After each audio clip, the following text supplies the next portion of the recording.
Testing.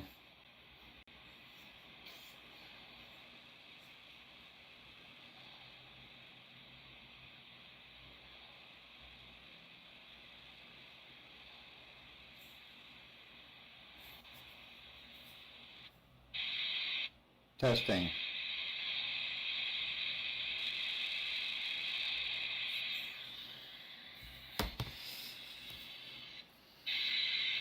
Testing. Okay, the sound is not bad. There's just some static. Testing. Let me see if I can fix that static. I don't know if I'm going to be able to, but let's see.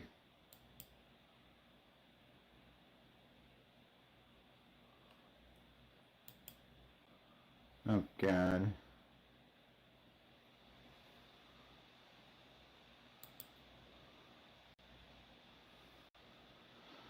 Okay, let me see here. How can I fix that static?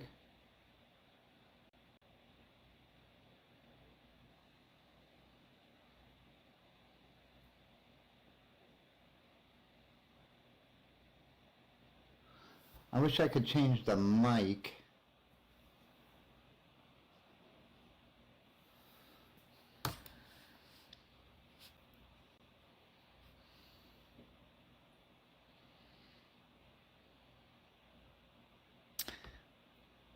Let me ask everybody, does it sound, like really, really staticky on your end?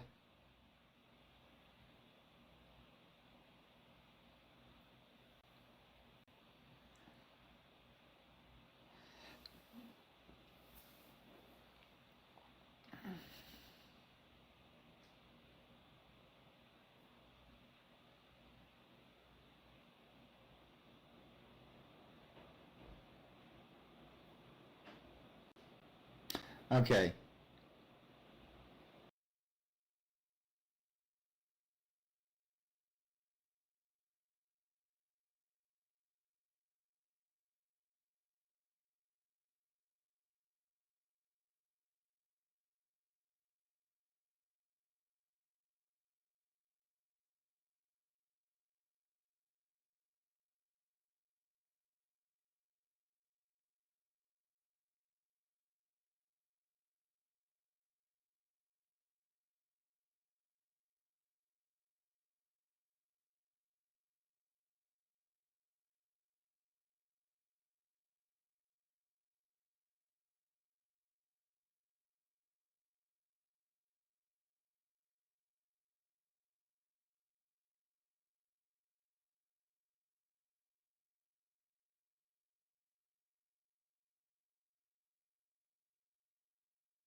Mr. Speaker, the President of the United States.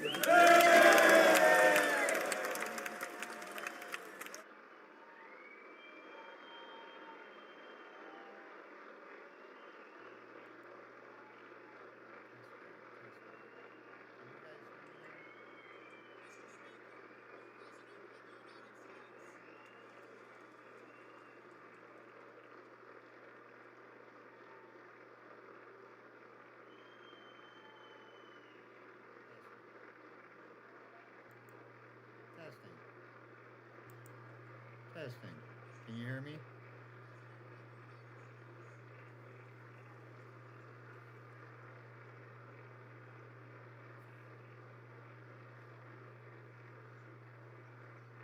Testing. Can you hear me?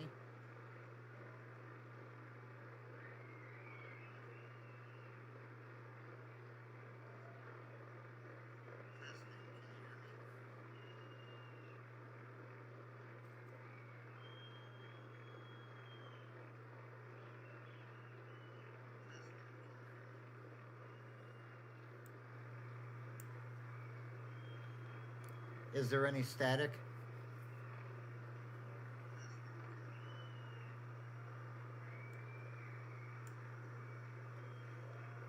Is there any static? Very little? I like the very little.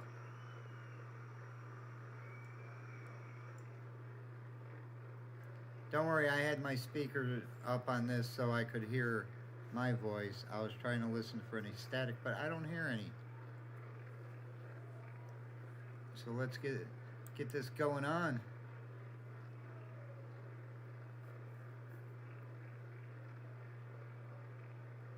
James Figueroa, Sarah, Damon, Angie, Darcel, Anne-Marie. Let's see, who else? Daniel Berry Sports. Who else? Oh, that's all I see. Maria told me to tell everybody hello. I talked to her just before 9 o'clock.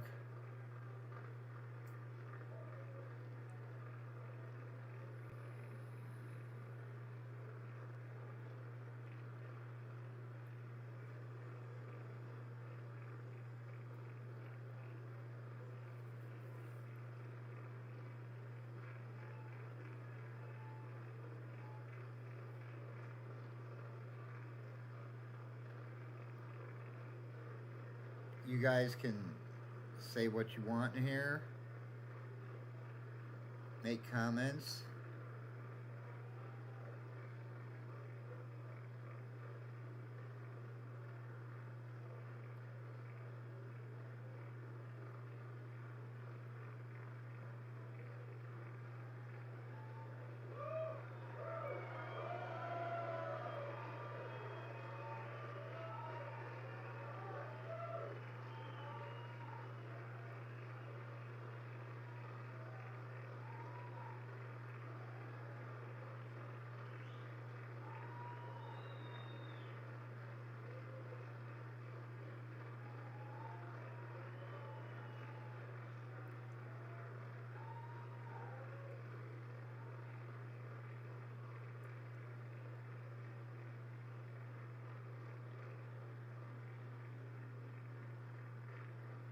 Oh, that's okay if you do, James. Just leave your phone on. Get me to watch time.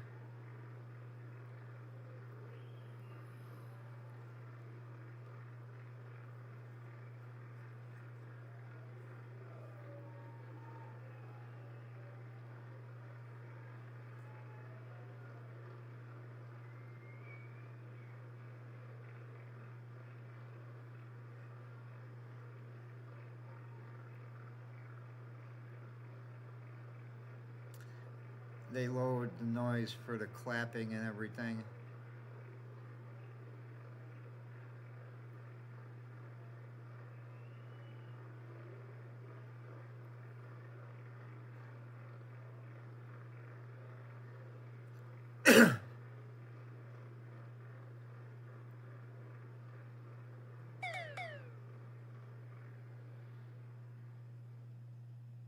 Members of Congress, I have the high privilege and distinct honor of presenting to you the President of the United States.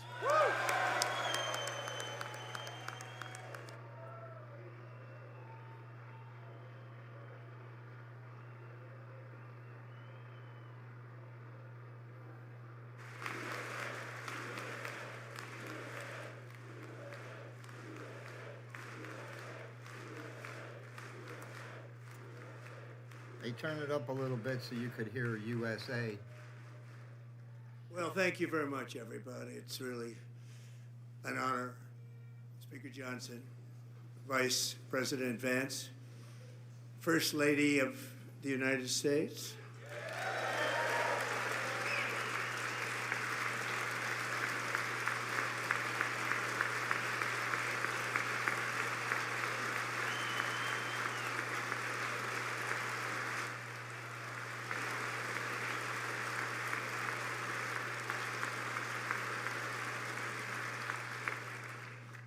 Second Lady of the United States.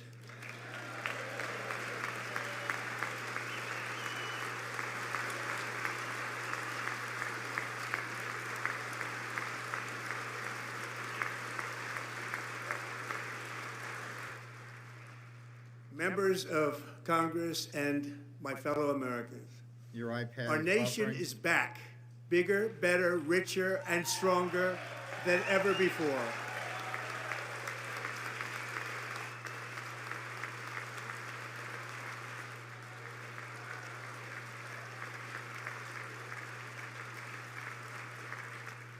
Less than 5 months from now, our country will celebrate an epic milestone in American history, the 250th anniversary of our glorious American independence. This July 4th, we will mark 2.5 centuries of liberty and triumph, progress and freedom in the most incredible and exceptional nation ever to exist on the face of the earth. And you've seen nothing yet. We're going to do better and better and better. This is the golden age of America.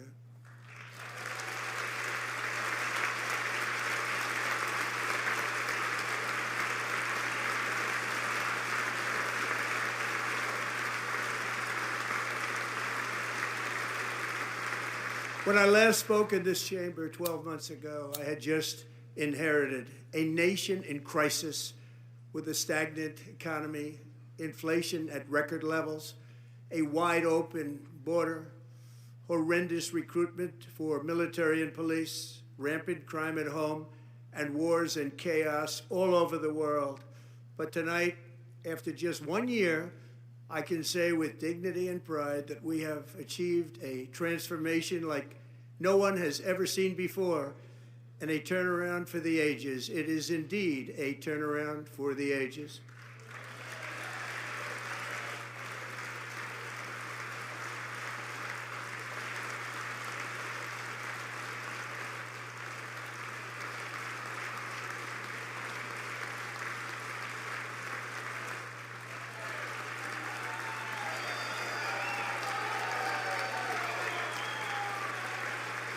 Is everybody seeing this okay? And we will never go back to where we were just a very short time ago. We're not going back. Today our border is secure.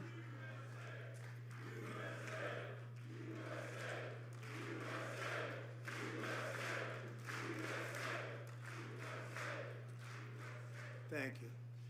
Today our border is secure. Our spirit is restored.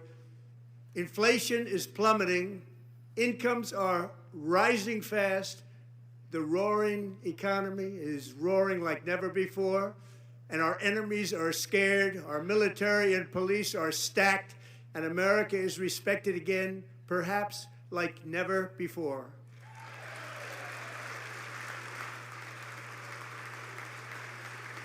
Look at the Democrats just sitting there. I understand the military personnel.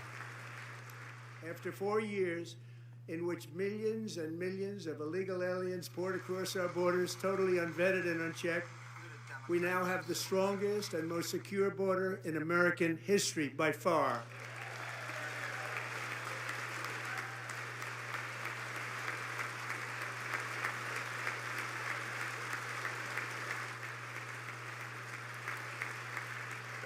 In the past 9 months, 0 illegal aliens have been admitted to the United States. Terry Michelle, how are you?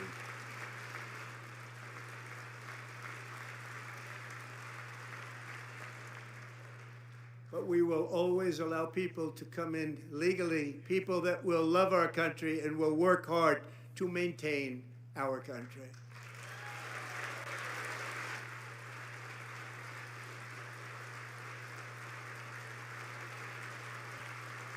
You know, one thing I could never The understand, flow of deadly fentanyl across our they do border is down not by a always have record to stand up and clap. They can sit down and clap. 56% in 1 Make year. it go much quicker.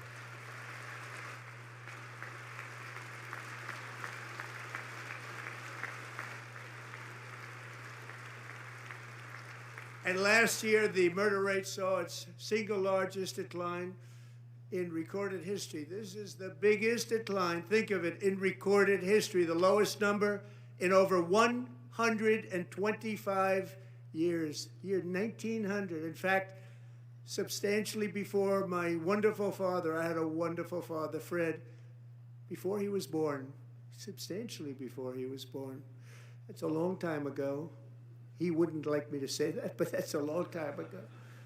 The Biden administration and its allies in Congress gave us the worst inflation in the history of our country. But in 12 months, my administration has driven core inflation down to the lowest level in more than 5 years. And in the last 3 months of 2025, it was down to 1.7%.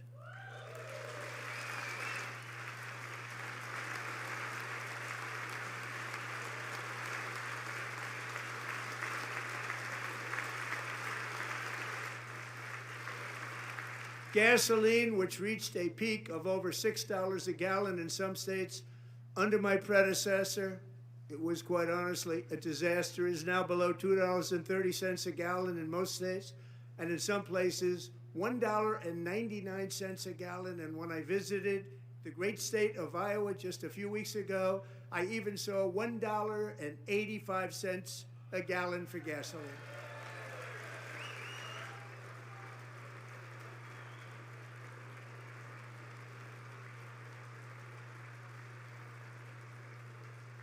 Mortgage rates are the lowest in 4 years and falling fast, and the annual cost of a typical new mortgage is down almost $5,000 just since I took office. 1 year.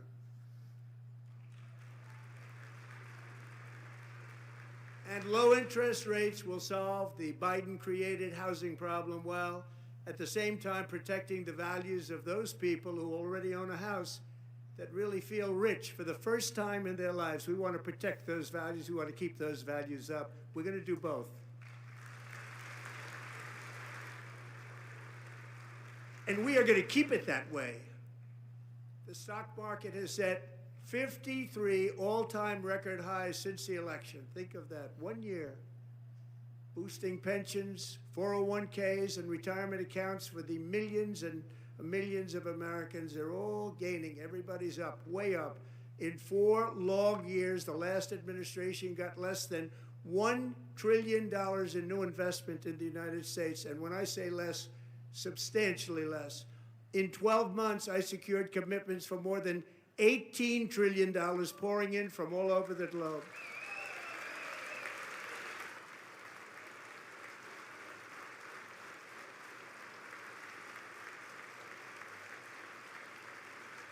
Think of it, much less than $1 trillion for 4 years versus much more than $18 trillion for 1 year. What a difference a president makes. A short time ago, we were a dead country.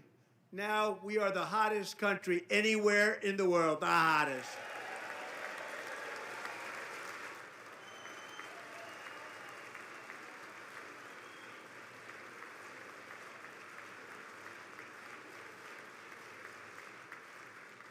As thousands of new businesses are forming and factories, plants, and laboratories are being built, we have added 70,000 new construction jobs in just a very short period of time. It's getting Wow, bigger and $1.90, bigger and that's good. stronger.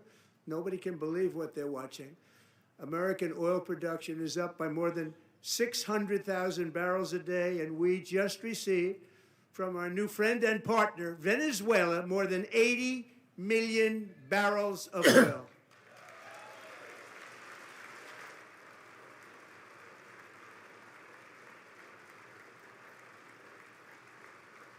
We need to fill up the reserves. American Biden natural gas emptied production it. is at an all-time high because I kept my promise to drill, baby, drill.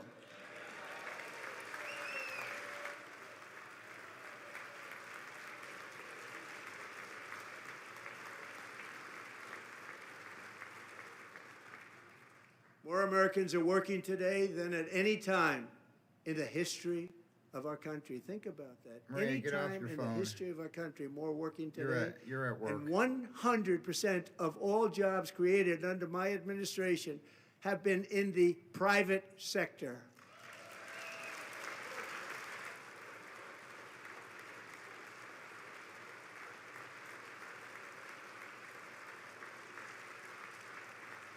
We ended DEI in America.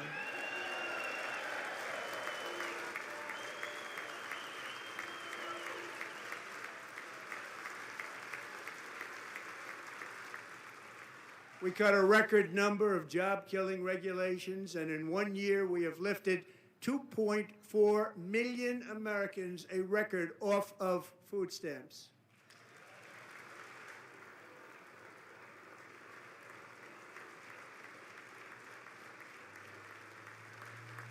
And for all of these reasons, I say tonight, members of Congress, the state of our union is strong.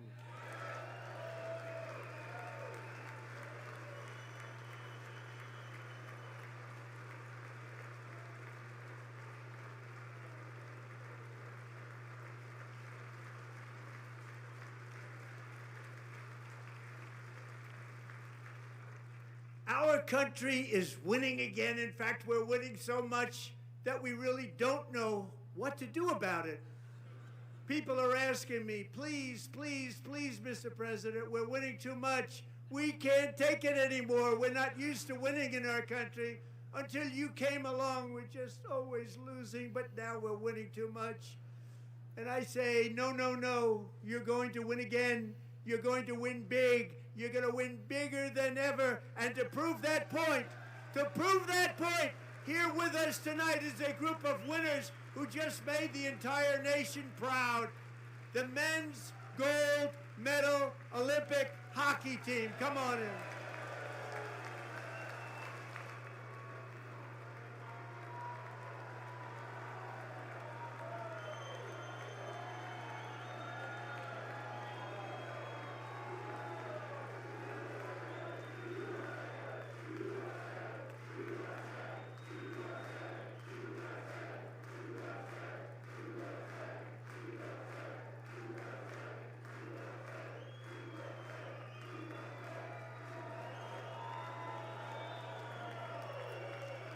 James, DEI is diversity, equity, and inclusion.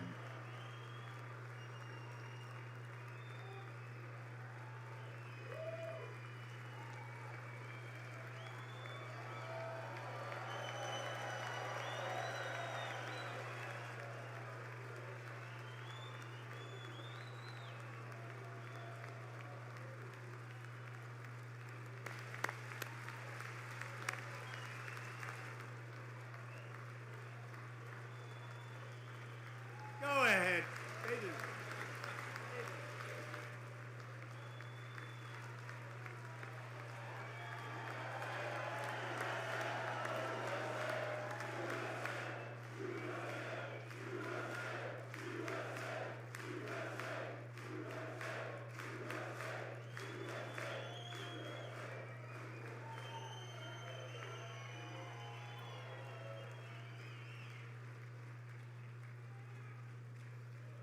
That's the first time I've ever seen them get up. Yeah, they beat the Canadians. And actually, not all of them did get up. Itching and But scratching. they beat a fantastic Canadian team in overtime, as everybody saw, as did the American women who will soon be coming to the White House.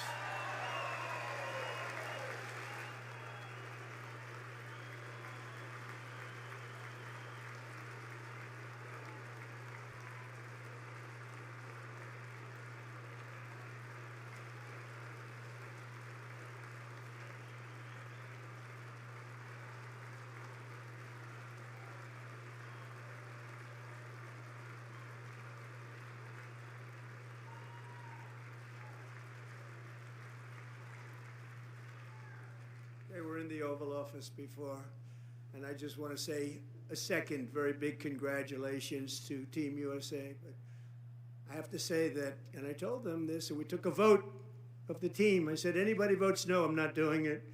So they stood there, and they weren't about to say no, because I'd never seen a goaltender play as well as goalie Connor Hellebuyck.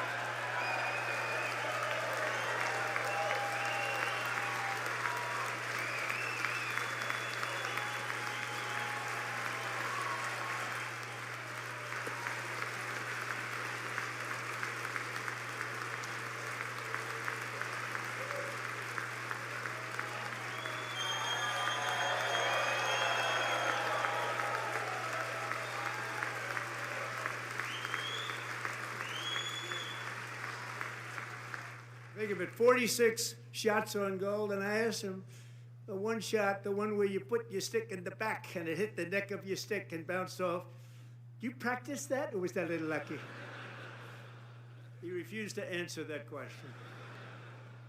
But I just want to tell you that the members of this great hockey squad will be very happy to hear, based on their vote and my vote, and in this case my vote was more important, that I will soon be presenting Connor with our highest civilian honor, which we will be given and which has been given to many athletes over the years. But when I say many, not too many, like 12, it's called the highest civilian honor in our country, the Presidential Medal of Freedom.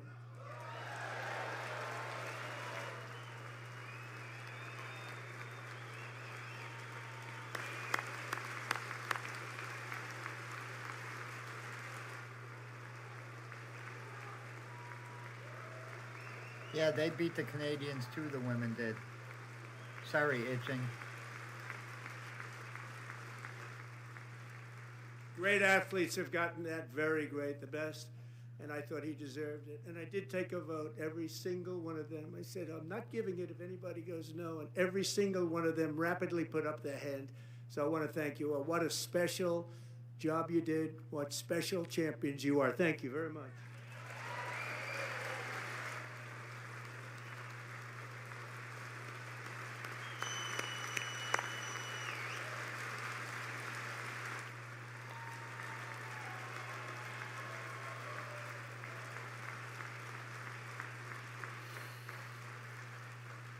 I'm also pleased to say that the next time the Olympic torch is lit, it will be here in America for the 2028 Olympics, and it's the summer version right in Los Angeles. We're going to do a good job in Los Angeles.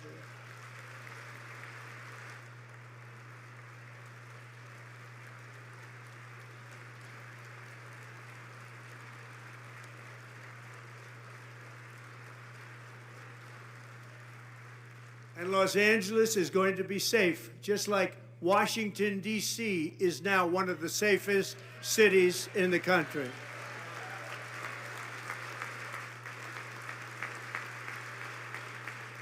And this year, and I must say I got them both. I got them in my first term, and I was disappointed because I didn't think I'd be the president when this happened. But strange things took place. And now I've got them because I got the Olympics, and I got the 2026 FIFA World Cup, and I wanted to claim the 250th, but I didn't get away with that one. I couldn't claim that one for myself. But we're getting the World Cup, so we have the World Cup and the Olympics coming, and that is exciting news.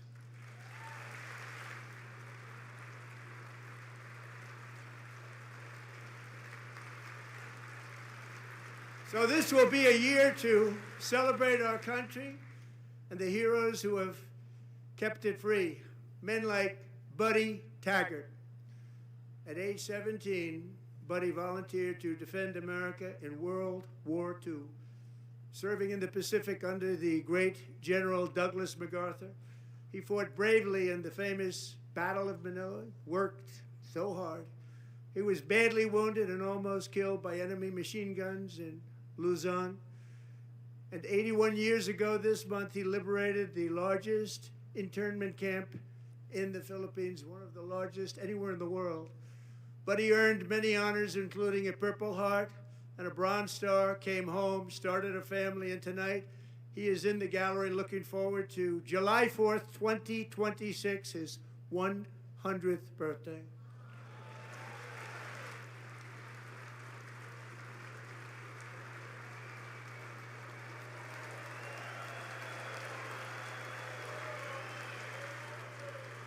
Yeah, they are the last classiest sport.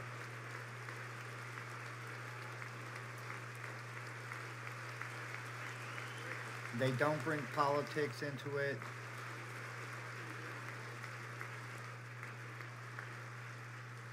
They play for So, their buddy, states. you're a brave man, and we salute you. Even in times of challenge, setback, and immense heartache, the spirit of 1776 has always shone through very brightly. It was July 4th of last year when floodwaters tore through a girls' summer camp in Central Texas. One of the worst things I've ever seen. I was there, rising 26 feet in the matter of minutes, tragically claiming many, many lives. You all remember that one? As the waters threatened to sweep her away, 11-year-old Millie Kate McClymont closed her eyes and prayed to God. She thought she was going to die. Those prayers were answered when Coast Guard rescue swimmer Scott Ruskin descended from a helicopter above. Nobody knew where he came from. It was Scott's first ever rescue mission. A young guy, but very brave, very, very top, always top in his class. And he lifted not just Millie Kate, but 164 others to safety.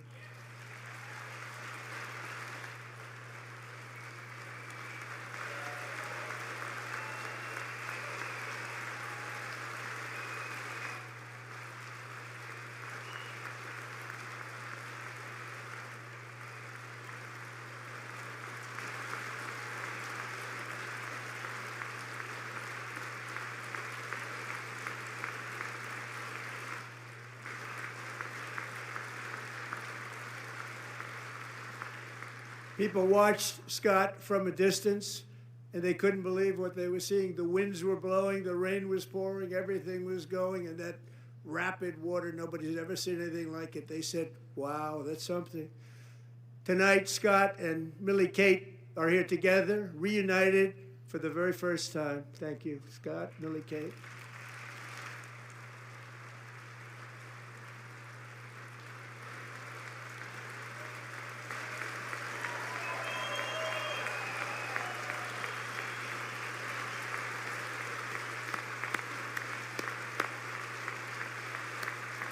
We have plenty of heroes in this country.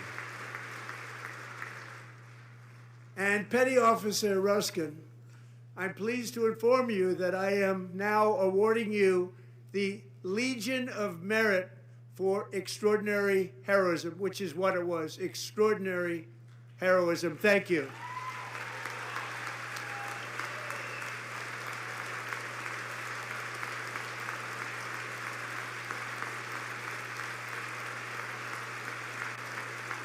And I'd like to have the military aide to please come down and take care of the service. Military aide, thank you very much. Take care of that very important service. Thank Yes, you. that is true, Itching. From 1776 to today, every generation of Americans has stepped forward to defend life, liberty, and the pursuit of happiness. And they're really doing it for the next generation. But now it's our turn. Together we're building a nation where every child has the chance to reach higher and go further, where government answers to the people, not the powerful, and where the interests of hardworking American citizens are always our first and ultimate concern. That is the debt we owe to the heroes who came before us, and that is the promise we must keep to America for our 250th year. Last year, I urged this Congress to begin the mission by passing the largest tax cuts in American history, and our Republican majorities delivered so beautifully. Thank you, Republicans.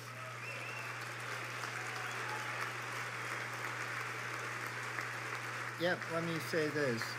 Maria made $60,000 last year, and she only had to pay tax on $6,000. All Democrats, every single one of them, voted against these really important and very necessary massive tax cuts.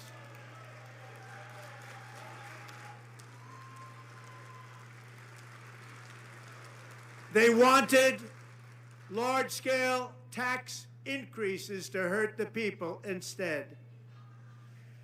But we held strong, and with the great, big, beautiful bill, we gave you no tax on tips, no tax on overtime, and no tax on Social Security for our great seniors. Well, the no tax on Social Security is only if you're 65 or older. I got hit with $17,000 that I had to pay taxes on my Social Security.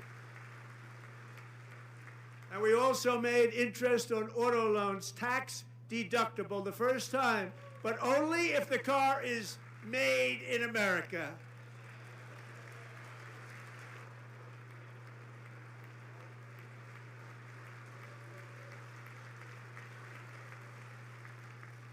Recently in Pennsylvania, I met Megan Hemhauser, a devoted mom who's homeschools her children, beautiful, 2 children, during the day while waiting tables at night as her husband works overtime operating very heavy equipment.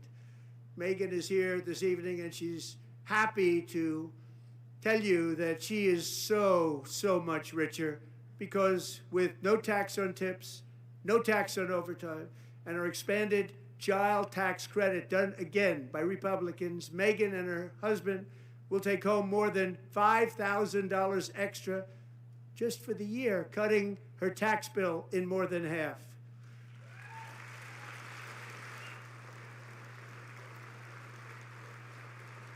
Megan, please stand up. We're fighting for you, Megan.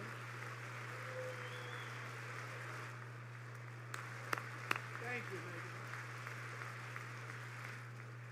Thank you, Megan. We're fighting for you, Megan. Under our bill, parents like Megan can also activate their children's brand new Trump accounts. And I didn't name it. I know, itching, it's terrible. I did not name that.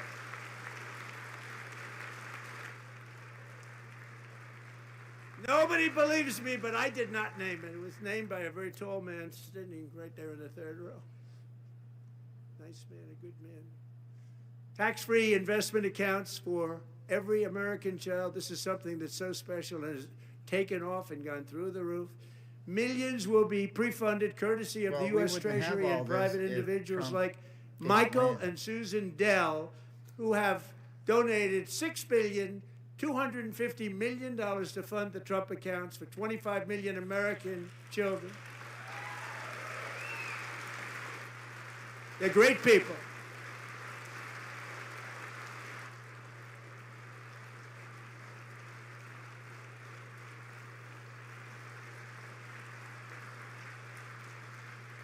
But this time, You know, I asked Michael Dell, how do you make all that money? He said, They couldn't well, I cheat. just sat on my dorm in school, and I made computers, and I'd sell them to people.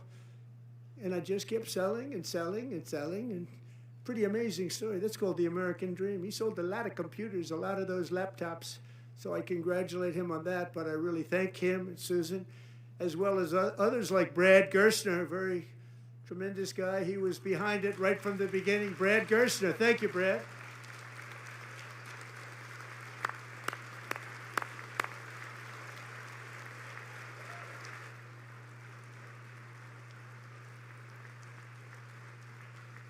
So with modest additional contributions, these young people's accounts could grow to over $100,000 or more by the time they turn 18. Think of it. How much money is that for somebody that started with nothing? Over 100,000, could be much more than that. To make this investment in our children's future, go to trumpaccounts.gov. Trumpaccounts.gov. And a lot of people are doing it. It's setting every record in the book. Catbird, It's popular. I want to say how They knew sorry what it was I going am to, what it was about going your to father take. So passing proud away. of them. I'm so proud of the people that got it started. And now it's just taken off. One of the primary reasons for our country's stunning economic turnaround the biggest in history, where the Dow Jones broke 50,000 4 years ahead of schedule, and the S&P hit 7,000, where it wasn't supposed to do it for many years, were tariffs. I used these tariffs, took in hundreds of billions of dollars to make great deals for our country, both economically and on a national security basis. Everything was working well. Countries that were ripping us off for decades are now paying us hundreds of billions of dollars. They were ripping us so badly, you all know that. Everybody knows it. Even the Democrats know it. They just don't want to say it.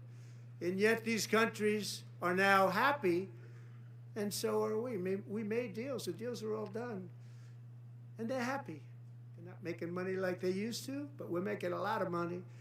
There was no inflation, tremendous growth, and the big story was how Donald Trump called the economy correctly, and 22 Nobel Prize winners in economics didn't. They got it totally wrong. They got it really wrong. And then just 4 days ago, an unfortunate ruling from the United States Supreme Court. It just came down. It came down. Very unfortunate ruling. But the good news is that almost all countries and corporations want to keep the deal that they already made, right, Scott? Knowing that the legal power that I, as president, have to make a new deal could be far worse for them, and therefore they will continue to work along the same successful path that we had negotiated before the Supreme Court's unfortunate involvement. So despite the disappointing ruling, these powerful, country-saving, it's saving our country, the kind of money we're taking in, peace-protecting. Many of the wars I settled was because of the threat of tariffs. I wouldn't have been able to settle them without. Will remain in place under fully approved and tested alternative legal statutes. And they have been tested for a long time. They're a little more complex, but they're actually probably better, leading to a solution that will be even stronger than before. Congressional action will not be necessary. It's already time-tested and approved. And as time goes by, I believe the tariffs paid for by foreign countries will, like in the past, substantially replace the modern-day system of income tax, taking a great financial burden off the people that I love.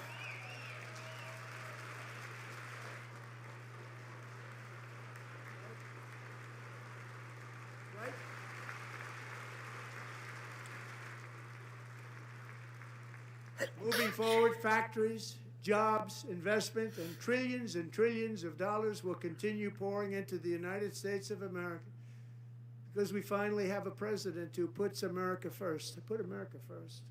I love America.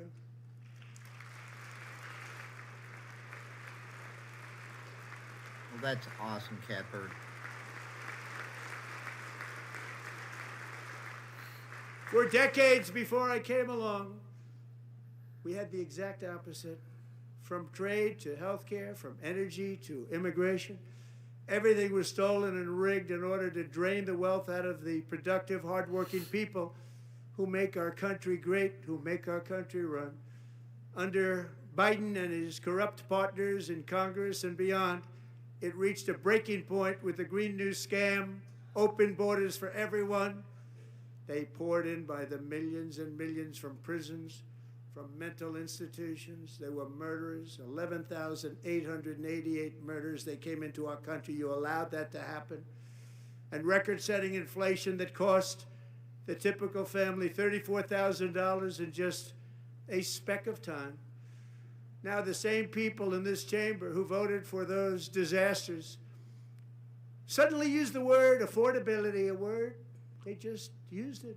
Somebody gave it to them, knowing full well that they caused and created the increased prices that all of our citizens had to endure. You caused that problem.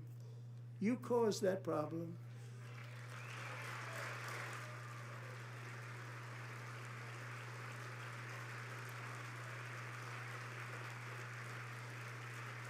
You tell him, Trump.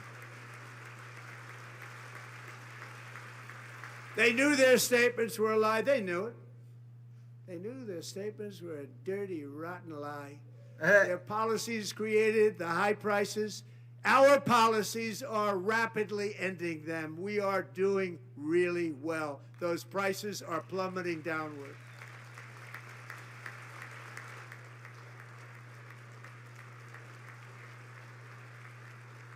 The price of eggs is down 60%, Madam Secretary. Thank you.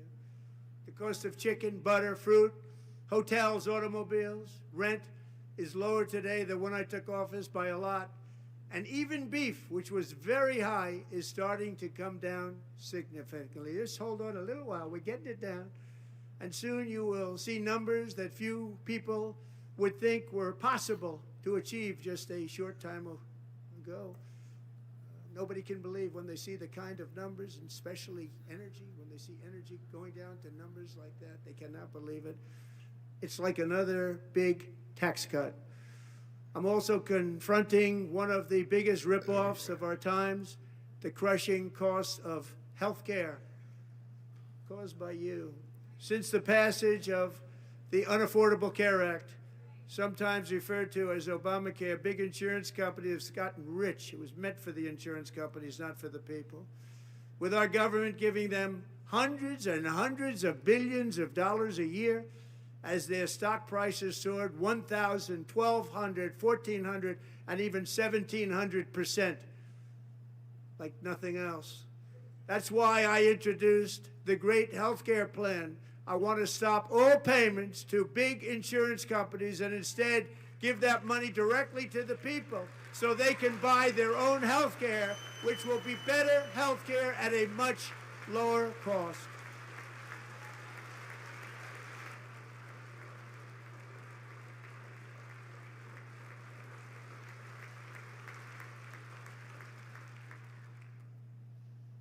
In addition, my plan requires maximum price transparency. That's a big deal. Sounds so simple, so big. And I did that in my first term, and the Democrats immediately terminated it with full knowledge that they were doing a very bad thing for the people. Costs were going to go way up, and that's what happened, and now I'm bringing them way down on health care and everything else. I'm also ending the wildly inflated cost of prescription drugs like has never happened before.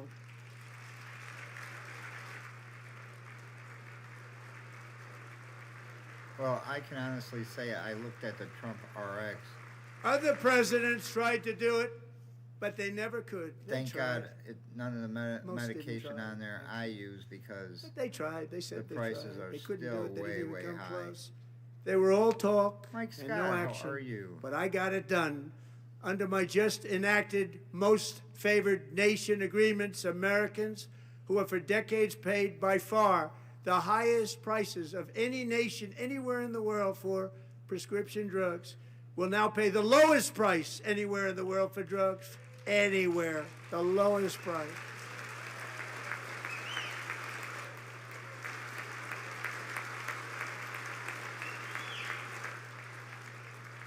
So in my first year of the second term,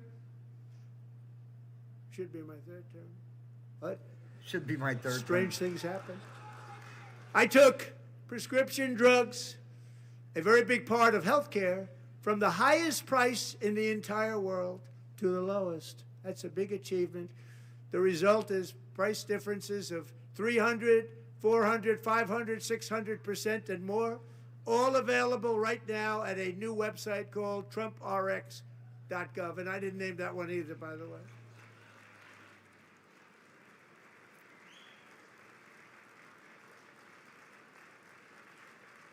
But And let's here put it tonight this is the way. very first customer ever to get that big discount, and it is big, Catherine Rayner. For 5 years, she and her husband have struggled with infertility, and they turned to IVF. One drug has been costing Catherine $4,000 to purchase, but a few weeks ago, she logged onto the Trump RX website and got that same drug that cost $4,000, got it for under $500. A reduction of much more, actually, than $3,500.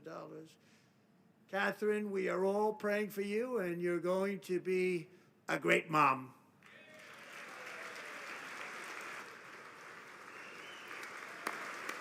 although,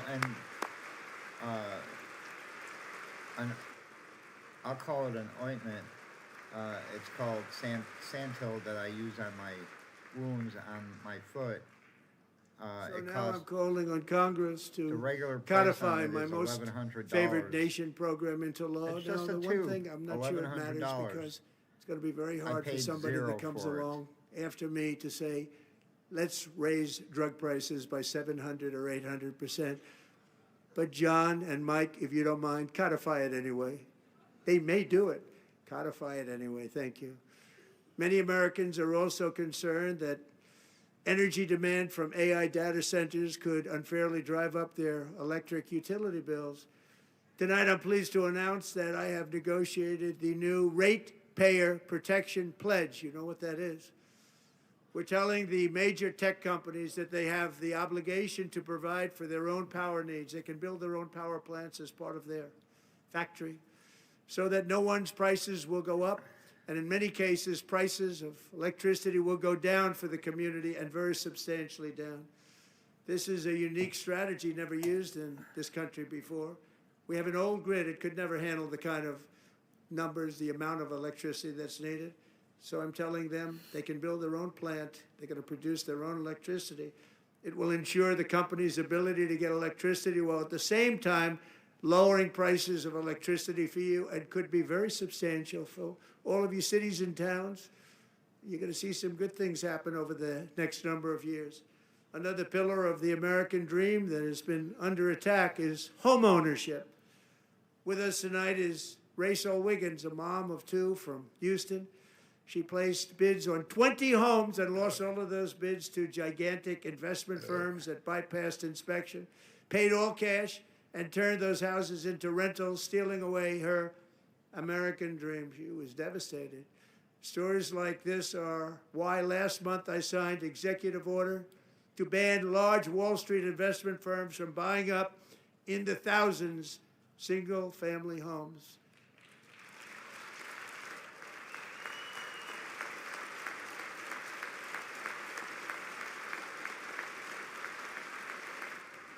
And now I'm asking Congress to make that ban permanent, because homes for people, really, that's what we want. We want homes for people, not for corporations. Corporations are doing just fine. Rachel, thank you very much. Good luck with your home. You'll get one soon.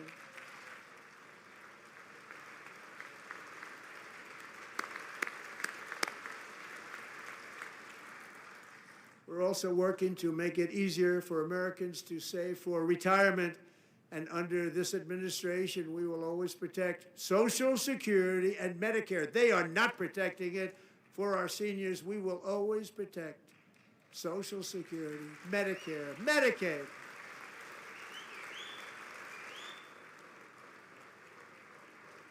Since I took office, the typical 401k balance is up by at least $30,000.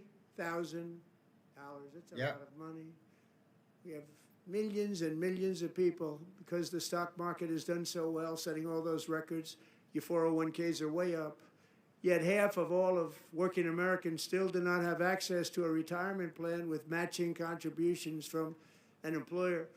To remedy this gross disparity, I'm announcing that next year my administration will give these often forgotten American workers, great people, the people that built our country, access to the same type of retirement plan offered to every federal worker.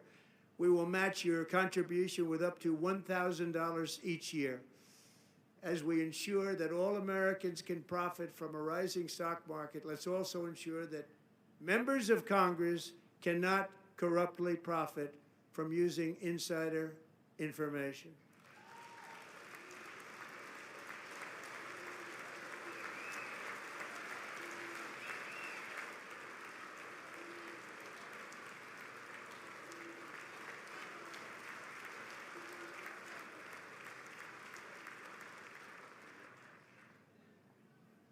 They stood up for that. I can't believe it. I can't believe it. Did Nancy Pelosi stand up if she was here? Doubt it. Pass the Stop Insider Trading Act without delay.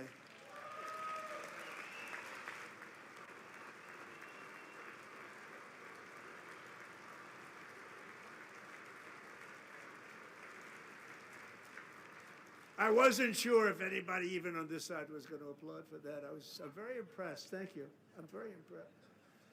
But when it comes to the corruption that is plundering, it's plundering America.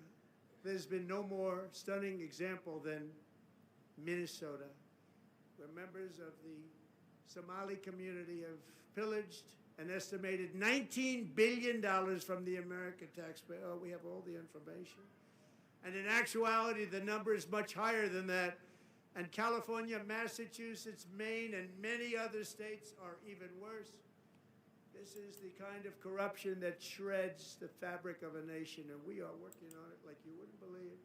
So tonight, although started 4 months ago, I am officially announcing the war on fraud to be led by our great Vice President, J.D. Vance.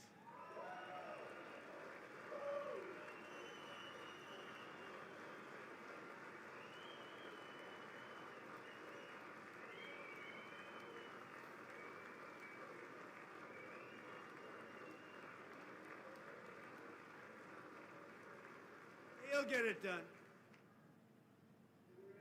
Find enough of that fraud, we will actually have a balanced budget overnight. It'll go very quickly.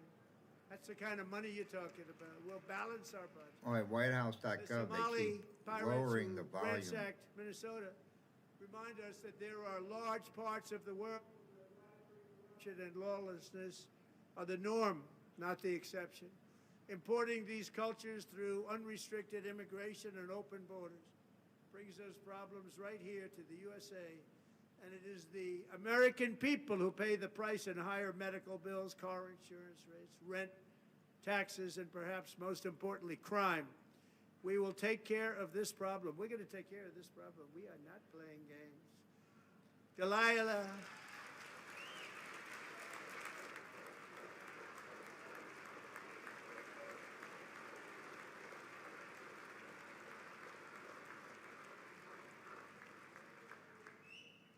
Delilah Colvin was only 5 years old in June 2024 when a 18-wheel tractor trailer plowed into her stopped car traveling at 60 miles an hour or more. The driver was an illegal alien let in by Joe Biden and given a commercial driver's license by open borders politicians in California. Doctors said Delilah would never be able to walk or talk, have a good life. She wouldn't even be able to eat again. But against all odds, she is now in the first grade learning to walk.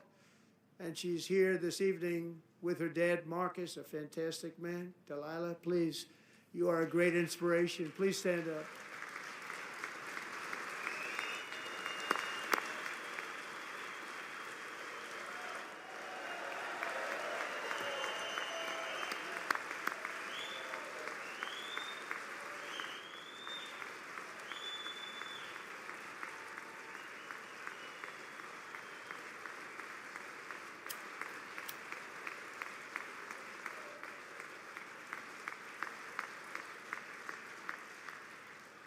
Thank you, Delilah.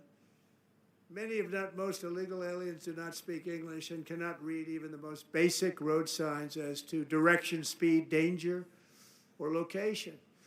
That's why tonight I'm calling on Congress to pass what we will call the Delilah Law, barring any state from granting commercial driver's licenses to illegal aliens.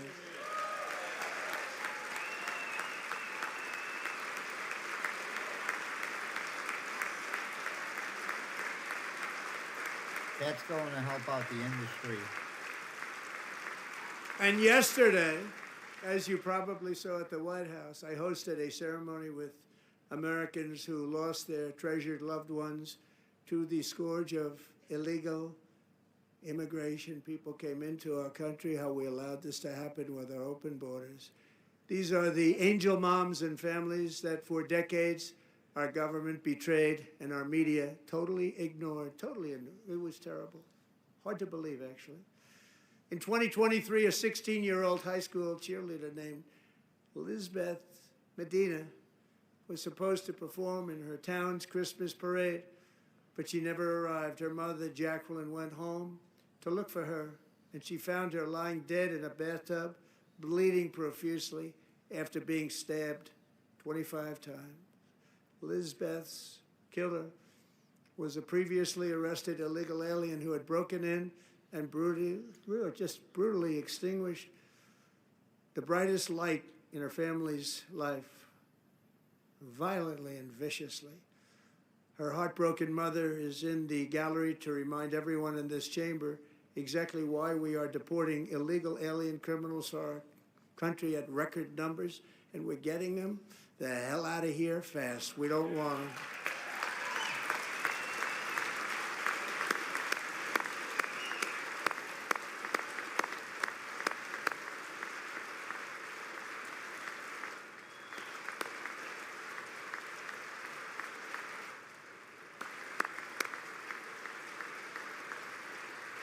And the media did. They never ran these stories. Thank you very much, Jacqueline. Thank you. We can never forget that many in this room not only allowed the border invasion to happen before I got involved, but indeed they would do it all over again if they ever had the chance. If they ever got elected, they would open up those borders to some of the worst criminals anywhere in the world. The only thing standing between Americans and a wide open border right now is President Donald J. Trump and our great Republican patriots in Congress. Thank you. Thank you.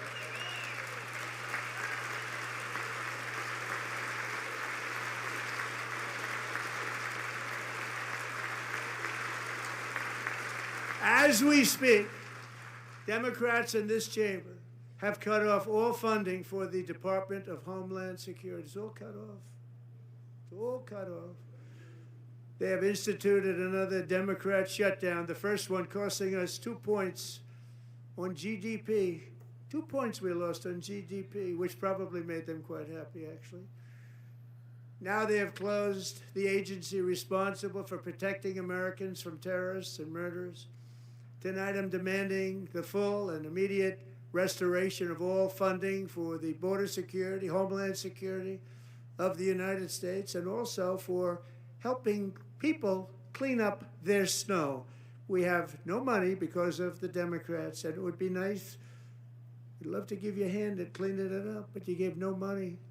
Nobody's getting paid. It's a shame. So you have to think about it. We have, in case you didn't know, a pretty large snowstorm out there. One of the great things about the State of the Union is how it gives Americans the chance to see clearly what their representatives really believe. So tonight I'm inviting every legislator to join with my administration in reaffirming a fundamental principle. If you agree with this statement, then stand up and show your support. The first duty of the American government is to protect American citizens, not illegal aliens.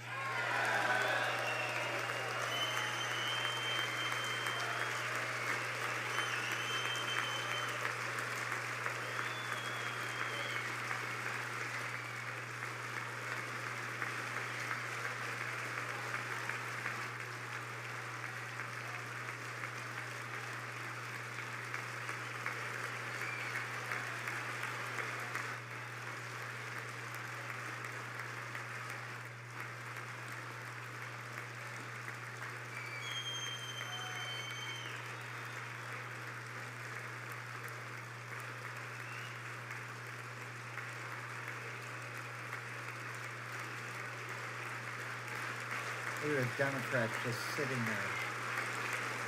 That's because they don't care about the American citizen.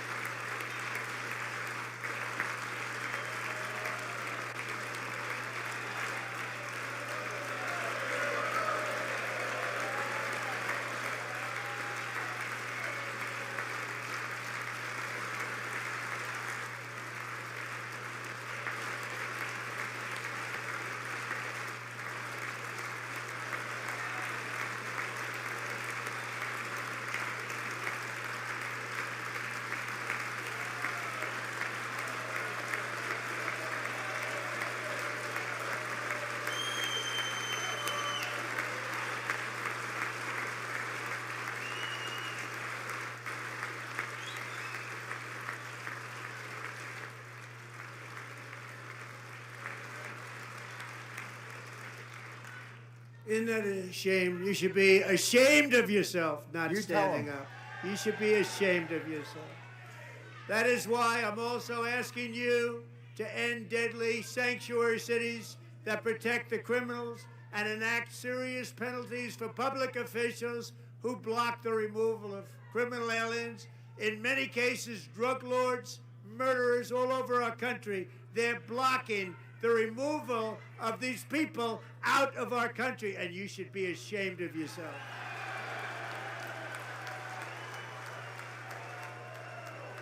But they have no, Democrats have no shame.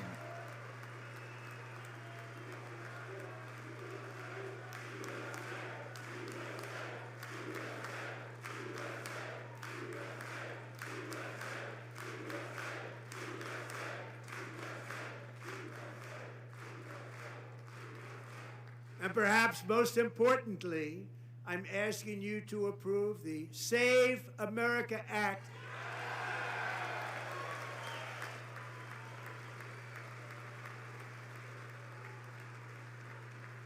To stop illegal aliens and others who are unpermitted persons from voting in our sacred American elections. That cheating is rampant in our elections. It's rampant. It's very simple. All voters must show voter ID.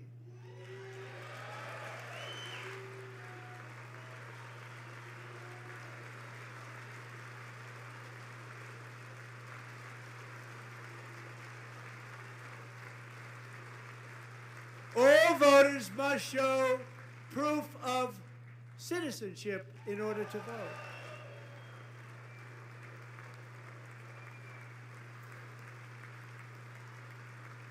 And no more crooked mail-in ballots except for illness, disability, military, or travel. None. And this should be an easy one. And by the way, it's polling at 89%, including Democrats. 89%.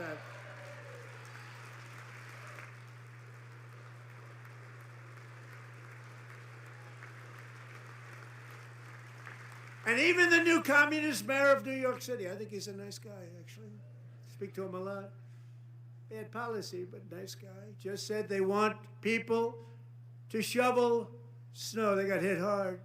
Wants them to shovel snow, but if you apply for that job, you need to show 2 original forms of ID and a Social Security card. Yet they don't want identification for the greatest privilege of them all, voting in America. No, it's no good. No good. Both Republicans and Democrats overwhelmingly agree on the policy that we just enunciated. And Congress should unite and enact this common sense, country-saving legislation right now, and it should be before anything else happens.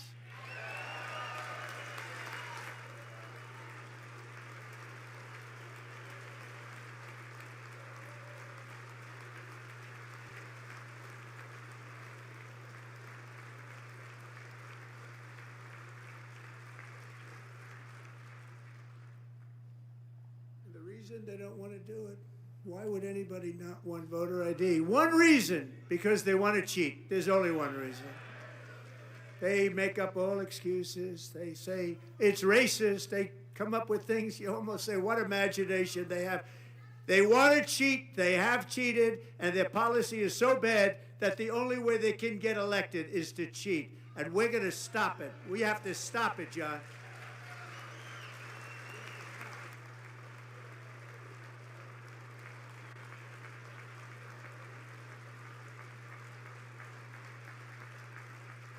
And here is one more opportunity to show common sense in government. In the gallery tonight are Sage Blair and her mother, Michelle.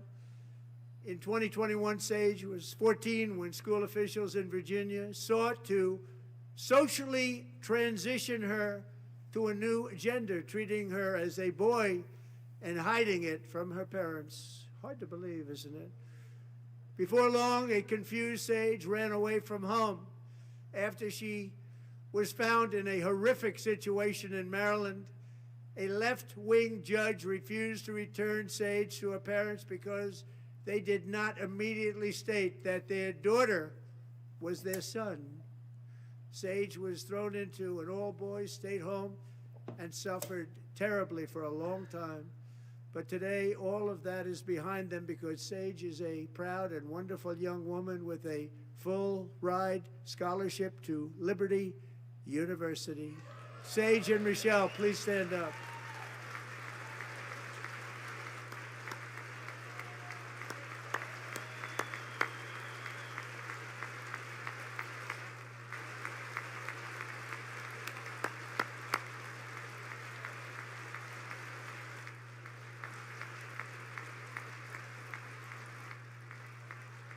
And thank you for your great bravery. And who can believe that we're even speaking about things like this? 15 years ago, if somebody was up here and said that, they'd say, what's wrong with him? But now we have to say it because it's going on all over numerous states without even telling the parents. But surely we can all agree no state can be allowed to rip children from their parents' arms and transition them to a new gender against the parents' will. Who would believe that we're even talking about this? We must ban it, and we must ban it immediately.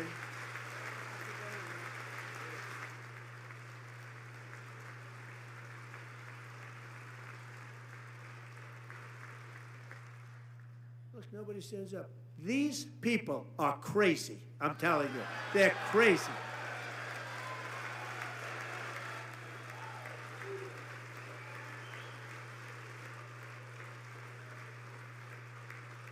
Amazing. Incredible. Boy, oh boy. We're lucky we have a country. With people like this, Democrats are destroying our country, but we've stopped it just in the nick of time, didn't we? Huh?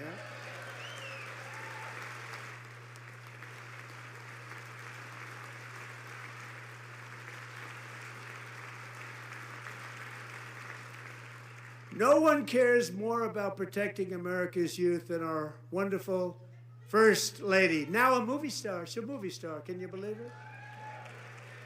Who would have believed that? Over the past year, she has had an incredible impact championing AI legislation, advancing a landmark executive order on foster care, and helping secure $30 million to launch the Melania Trump Foster Youth to Independence Initiative. It's a tremendous, really a tremendous thing that happened and had a lot of bipartisan support. She gets much better bipartisan support than I do. I get none. She gets a lot. Someday you're going to have to tell me how you did that. And students and educators in every state have joined the First Lady's efforts in the presidential AI challenge, keeping America's next generation positioned to succeed and strongly succeed in the future. Tonight we welcome two young people whose lives reflect the First Lady's impact, Sierra Burns and Everest Nevermont. Thank you both, and Melania, thank you. I know how hard you worked on it. Thank you very much.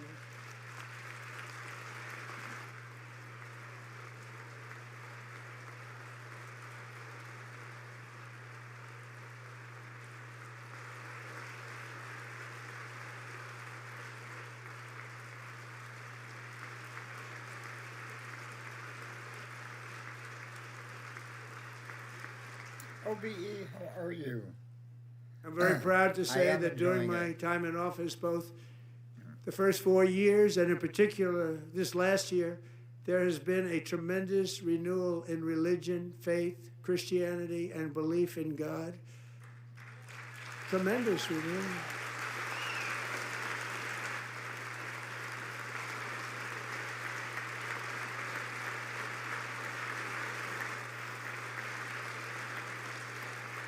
This is especially true among young people, and a big part of that had to do with my great friend, Charlie Kirk, a great guy, great man.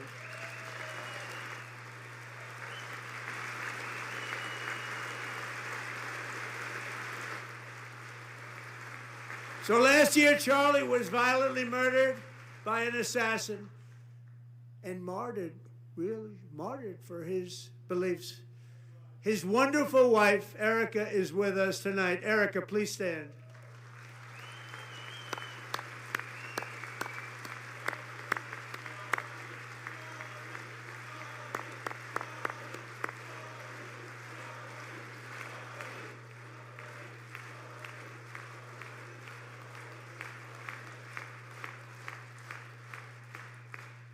you, Erica. Been through a lot. In Charlie's memory, we must all come together to reaffirm that America is one nation under God, and we must totally reject political violence of any kind.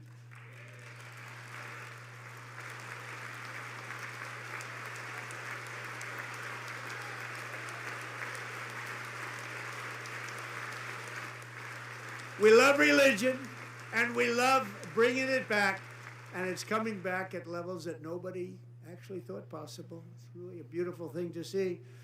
Above all, unleashing America's promise requires keeping our communities safe.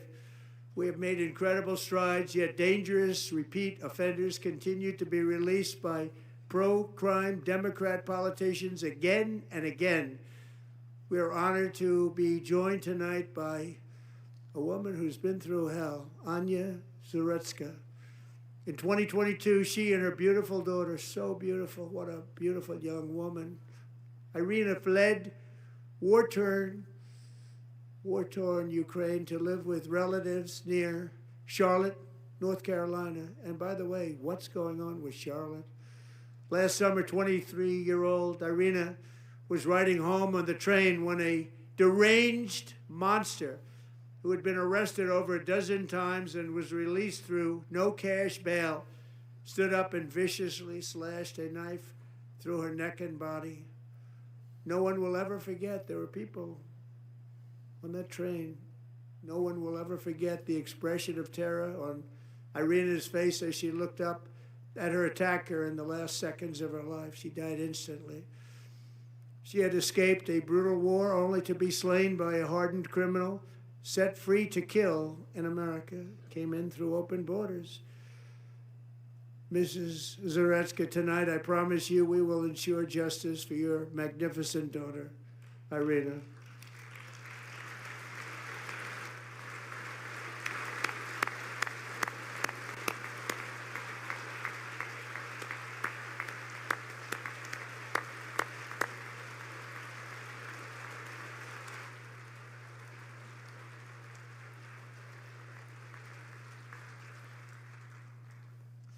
How do you not stand? How do you not stand? I'm asking this Congress to pass tough legislation to ensure that violent and dangerous repeat offenders are put behind bars, and importantly, that they stay there.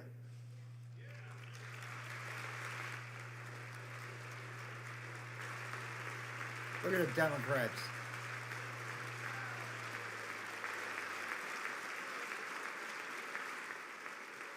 Starting last summer, I deployed our National Guard and federal law enforcement to restore law and order to our most dangerous cities, including Memphis, Tennessee, big success, New Orleans, Louisiana, big success, and our nation's capital itself, Washington, D.C., where we have almost no crime anymore in Washington, D.C. How did that happen?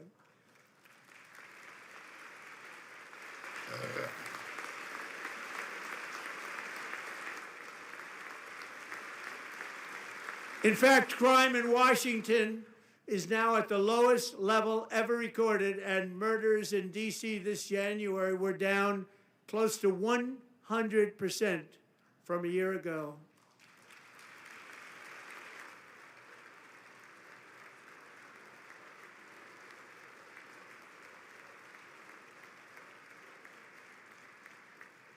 They don't like to hear that. One of the sick people, one of the brave service members who helped achieve this stunning turnaround was 20-year-old West Virginia Army National Guard Specialist Sarah Beckstrom. After a 4-month deployment, she voluntarily extended her service, and her rank was going to be lifted. She was doing so well. They were so proud of her. But the very next day, she was on patrol near the White House when she was ambushed and shot in the head by a terrorist monster from Afghanistan. Shouldn't have been in our country. And all because she wore the uniform of our nation. She was shot. He traveled here because he didn't like people wearing our uniform. He was sick and deranged. Shouldn't have been in our country. Sarah Beckstrom died in order to defend our capital, and we are honored to be joined by her wonderful parents, Gary Well, and he Evilly. agrees a lot with Your daughter Trump. was a true American patriot, and she will be greatly missed. She was a great person. I saw reports on her. They've never seen anything like it.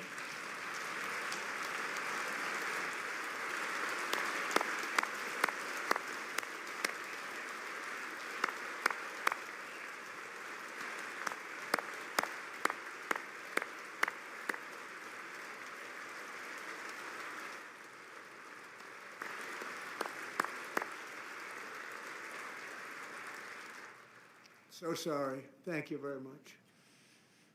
She's a great young lady. I saw reports that were like, perfect. She was perfect. Serving alongside Sarah that day was Staff Sergeant Andrew Wolf.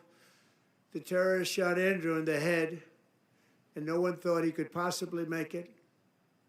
The two of them, Sarah and Andrew, both shot violently in the head. Neither was expected to make it. They weren't even given a chance, except his wonderful mother, named Melody, who I spoke to the same night. And she was so positive. The doctors thought that Andrew was gone. But his mother said, no, no, Mr. President, Andrew will be fine. He's going to make it. I've never seen anything like it. I mean, he was given almost no chance. She said, I have no doubt, sir, he's going to be okay. This was a conversation that I had with her that night, with her son laying helplessly in bed, blood all over.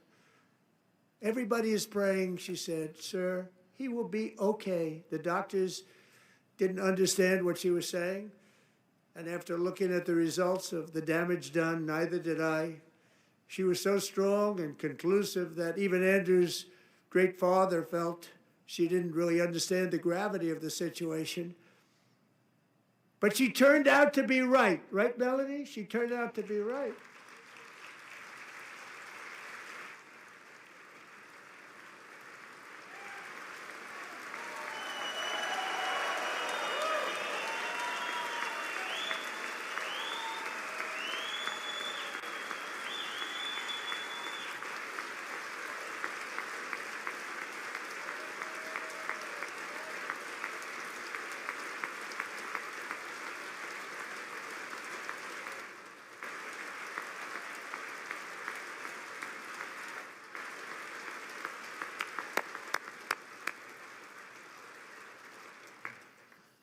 Amazing, actually.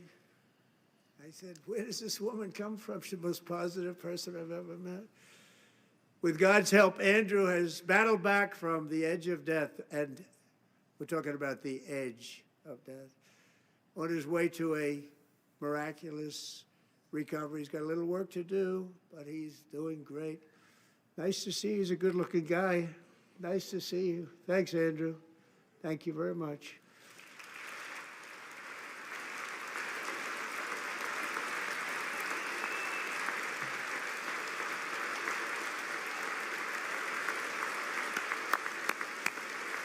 Good night, boys.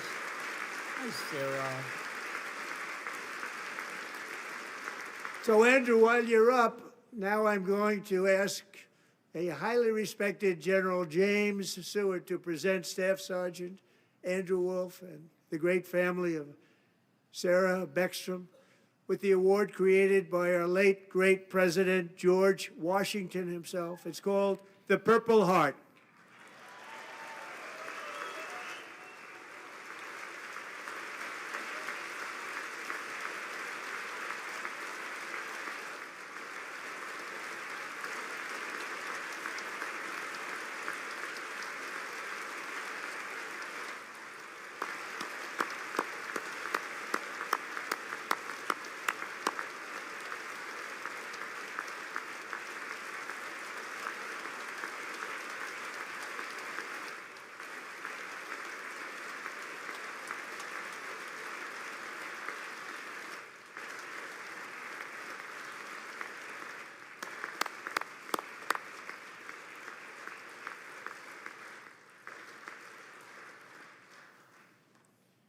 We love you all. Love you. We're proudly restoring safety for Americans at home, and we are also restoring security for Americans abroad. Our country has never been stronger. My first 10 months, I ended 8 wars, including Cambodia. Isn't it funny? Sick people. Cambodia and Thailand, Pakistan and India. Would have been a nuclear war. 35 million people, said the Prime Minister of Pakistan, would have died if it were not for my involvement. Kosovo and Serbia, Israel and Iran, Egypt and Ethiopia, Armenia and Azerbaijan, the Congo and Rwanda, and of course the war in Gaza, which proceeds at a very low level. It's just about there. And I want to thank Steve Witkoff and Jared Kushner for your help. Thank you, Steve. Thank you, Jared.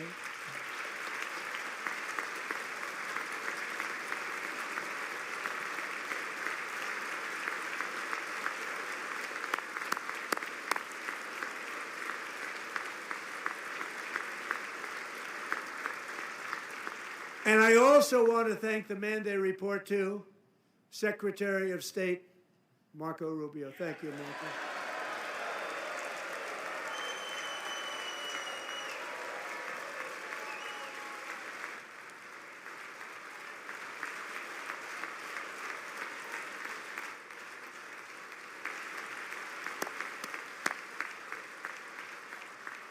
People like you. You know, Marco got 100% of the votes when he was in confirmation. I think our next one was about 54%. And some of the Democrats are now saying, I can't believe we approved that guy. And he said it's an honor that they feel that way, right, Marco? You have done a great job, great Secretary of State. I think he'll go down as the best ever.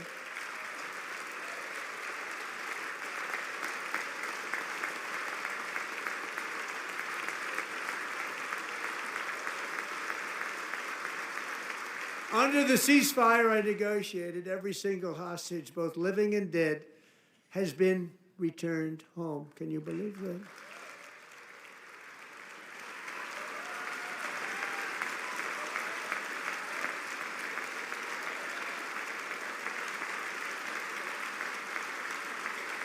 Nobody thought it was possible. Nobody thought that was possible. Both living and dead. And those parents who had a dead son, their boy, they'd always tell me their boy, they wanted him as much as though he were living.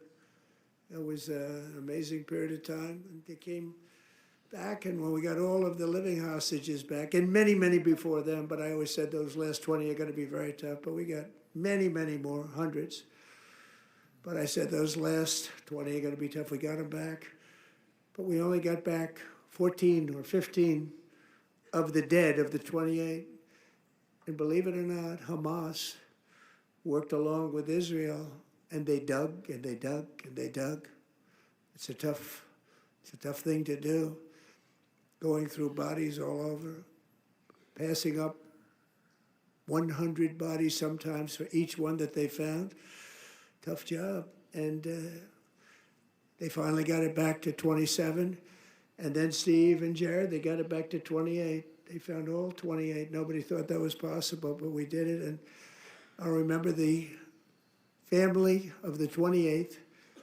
They were so grieved, but they were so happy as it's possible to be. They had their boy back.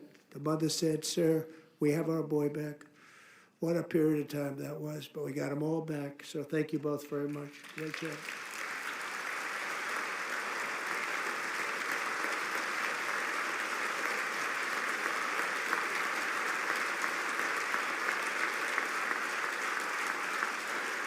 And we're working very hard to end the 9th war, the killing and slaughter between Russia and Ukraine, where 25,000 soldiers are dying each and every month. Think of that, 25,000 soldiers are dying a month.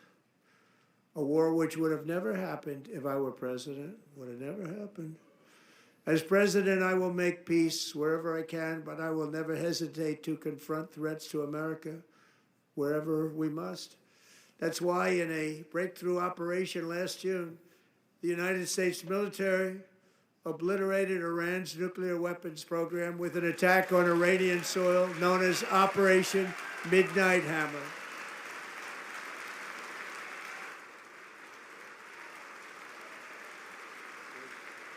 Good.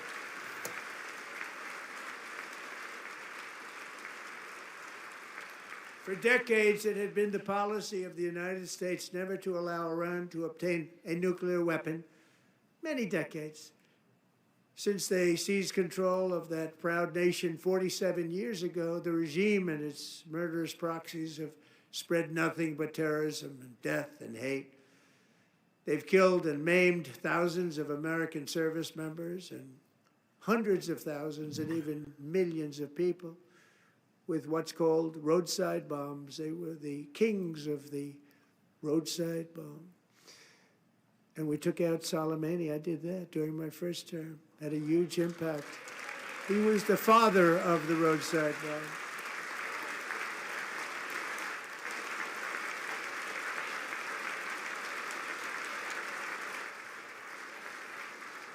And just over the last couple of months with the protests, they've killed at least, it looks like 32,000 protests, 32,000 protesters in their own country. They shot them and hung them. We stopped them from hanging a lot of them with the threat of serious violence. But this is some terrible people. They've already developed missiles that can threaten Europe and our bases overseas, and they're working to build missiles that will soon reach the United States of America. After Midnight Hammer, they were warned to make no future attempts to rebuild their weapons program, and in particular, nuclear weapons. Yet they continue, starting it all over. We wiped it out, and they want to start all over again, and are at this moment again pursuing their sinister ambitions. We are in negotiations with them. They want to make a deal, but we haven't heard those secret words. We will never have a nuclear weapon. My preference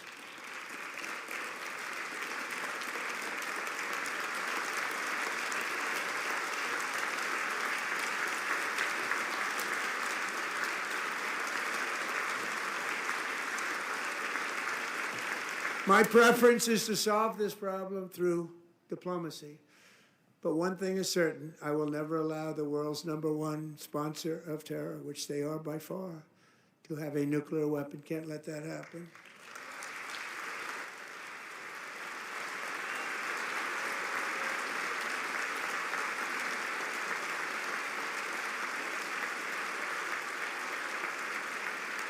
That was Tricky Dicky Durbin. And no nation should ever doubt America's resolve. We have the most powerful military on earth. I rebuilt the military in my first term. We're going to continue to do so. Also, we just approved a $1 trillion budget. We have no choice. We have to be strong, because hopefully we will seldom have to use this great power that we built together. It's really called Peace Through Strength, and it's been very, very effective.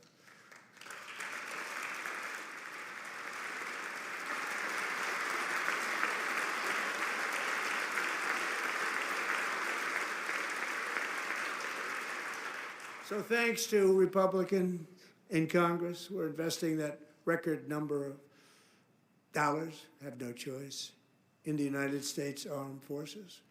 Also creating a lot of jobs, but we're not even doing it for that reason.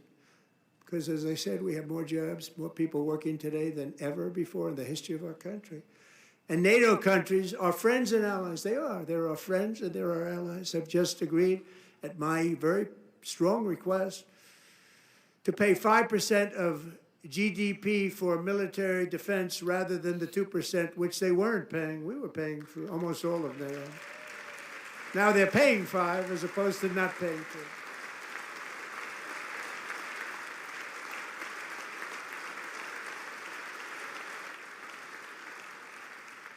And getting that 5% was something which everyone said would never be done, could not happen. We got it really easily with one meeting.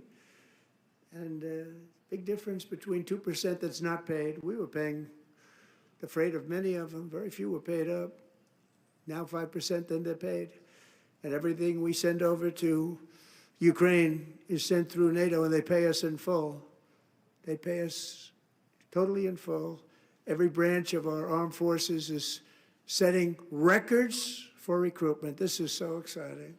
and every service member recently.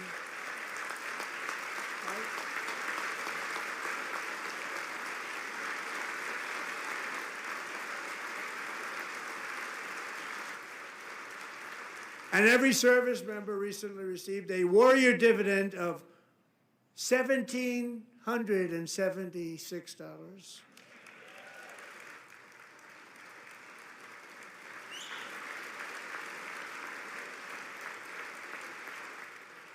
You know, they put it on my desk. We got the money from tariffs and other things, a lot of money we have. We have much more money than people understand. Have to rebuild that program a little bit, but it won't take long. But we got the money, and it was $1,775, and they wanted my approval. And I said, what's the number? $1,775. I said, wait a minute, for one more dollar, we can have $1,776. It's going to I said, we're going to figure that. I never asked anybody if we could afford it. One more dollar, I said $1,776. And I said, that's good. And I'll tell you what, our military, that was 4 months ago, our military, I never see a person in the military that doesn't thank me for it, so we're honored to do it. They deserve it. And we call it 1776. It was great. And we love our military. We love our law enforcement. We love our firemen. You know, the firemen don't get mentioned enough. We love our firemen. We're also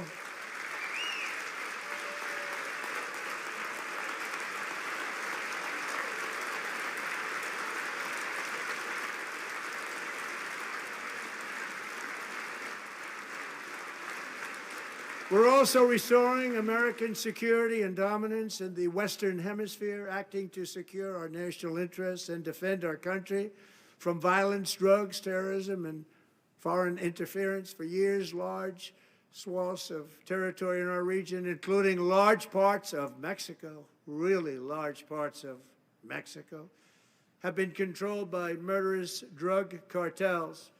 That's why I designated these cartels as foreign terrorist organizations, and I declared illicit fentanyl as a weapon of mass destruction.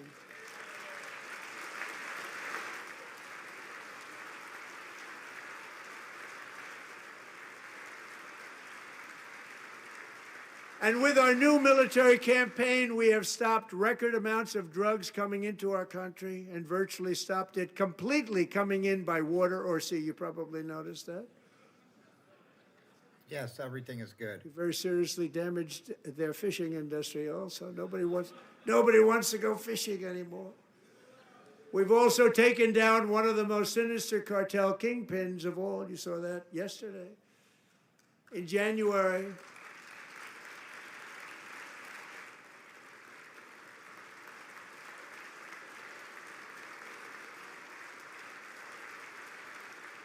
El Mencho. In January, elite American warriors carried out one of the most complex, spectacular feats of military competence and power in world history. No one's seen anything like it. Foreign leaders, I won't tell you who, called me and they said, very impressive, very good. They couldn't believe, they all watched, they saw what happened. This is a different fighting force than we had years ago when we fought to tie. You know, it's a great fighting force. I'm so proud of it. Look at Space Force. Space Force is my baby, because we did that. My baby, it's becoming so important.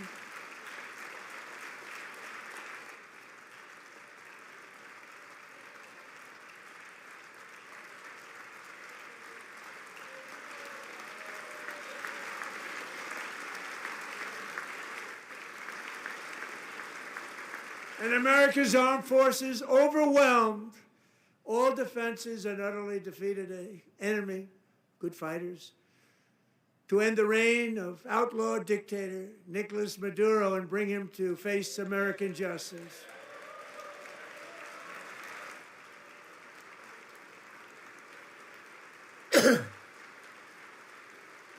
And this was an absolutely colossal victory for the security of the United States, and it also opens up a bright new beginning for the people of Venezuela.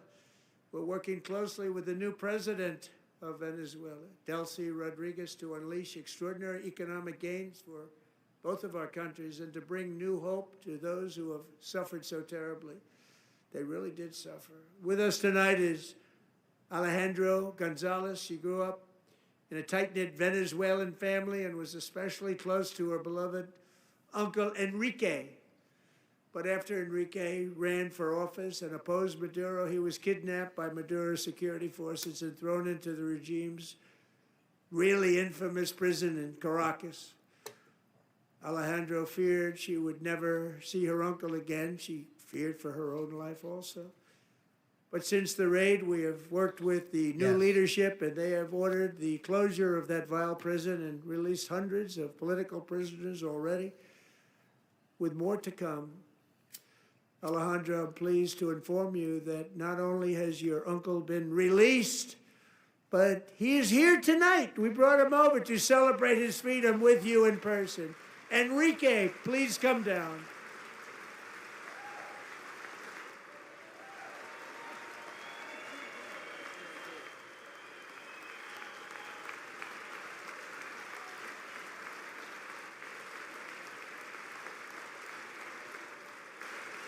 Crazy D, how are you? It's been a long time.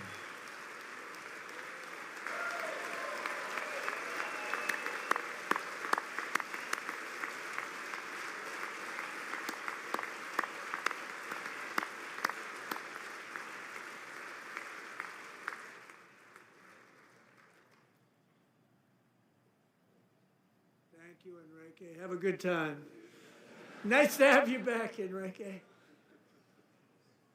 There were many heroes on that January raid to capture Maduro, really great heroes. It was very dangerous. They knew we were coming. They were all set. But the deeds of one warrior that night will live forever in the eternal chronicles of military valor. Chief Warrant Officer 5, Eric Slover, planned the mission and was the flight lead in the cockpit of the first helicopter. A big, beautiful, powerful helicopter. It was a massive Chinook carrying, as you can imagine, many, many American warfighters. Wearing the dog tags his wife Amy had blessed with holy water before he left. She knew it was going to be a rough one. Eric steered the Chinook under the cover of night and descended swiftly upon Maduro's heavily protected military fortress. This was a major military installation, protected by thousands of soldiers and guarded by Russian and Chinese military technology. How did that work out? Not too good. While preparing to land, enemy machine guns fired from every angle, and Eric was hit very badly in the leg and hip, one bullet after another. He absorbed 4 agonizing shots, shredding his leg into numerous pieces. And yet, despite the fact that the use of his legs was vital to successful helicopter flight, legs are the most important part of flying a helicopter, to deliver the many commandos who would capture and detain Maduro was the only thing Eric was thinking about. Then, even as he was gushing blood, which was flowing back down the aisle, helicopter lands at a steep angle. The machine gun stood right in front of him. They were right in front of him, 2 machine gunners who escaped the wrath of the previous planes. Eric maneuvered his helicopter with all of those lives and souls to face the enemy and let his gunners eliminate the threat. Turned the helicopter around so the gunners could take care of business, saving the lives of his fellow warriors from what could have been a catastrophic crash deep in enemy territory. Only after safely landing the helicopter with all the warriors aboard in the exact right spot, which was vital to the mission. We probably would have had to maybe cancel the mission if that didn't happen. Eric told his co-pilot, also wounded, but not as gravely, to take over. I'm about ready to pass out. The success of the entire mission and the lives of his fellow warriors hinge on Eric's ability to take the searing pain. It was unbelievable what's happened to his legs of the bullets and keep on flying and landing and People knew what was happening. Everybody in the back of the helicopter knew because they saw the blood pouring down the aisle. Chief Warrant Officer Slover is still recovering from his serious wounds, but I'm thrilled to say that he is here tonight with his wife, Amy, Eric, and Amy. Come on in.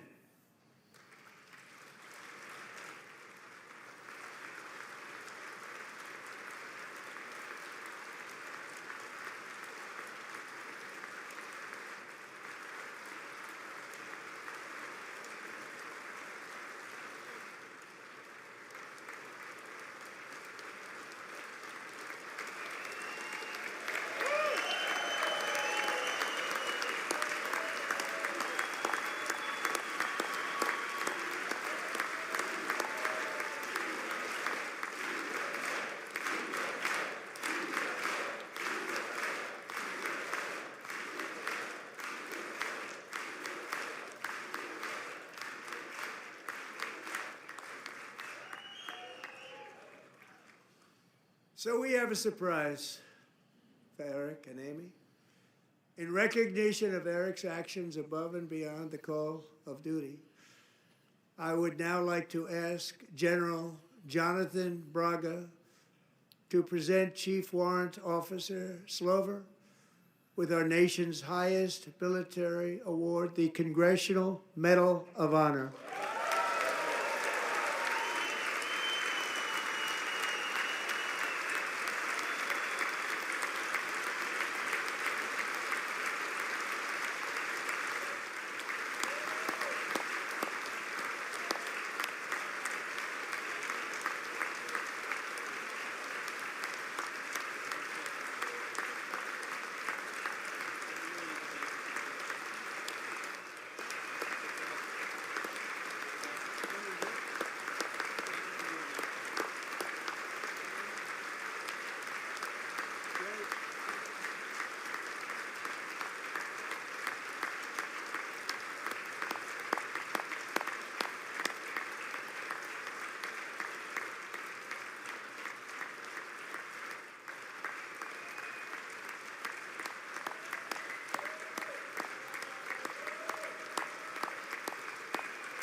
Well, thank you very much, Eric and Amy.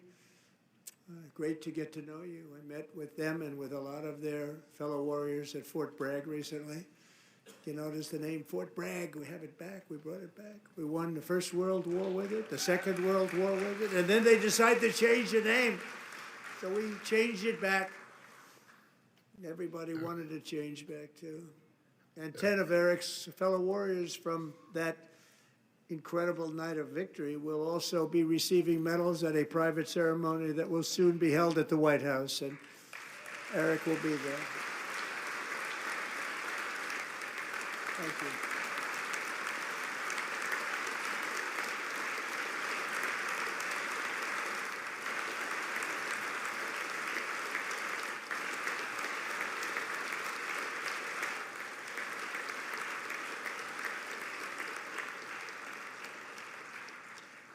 Thank you, Eric.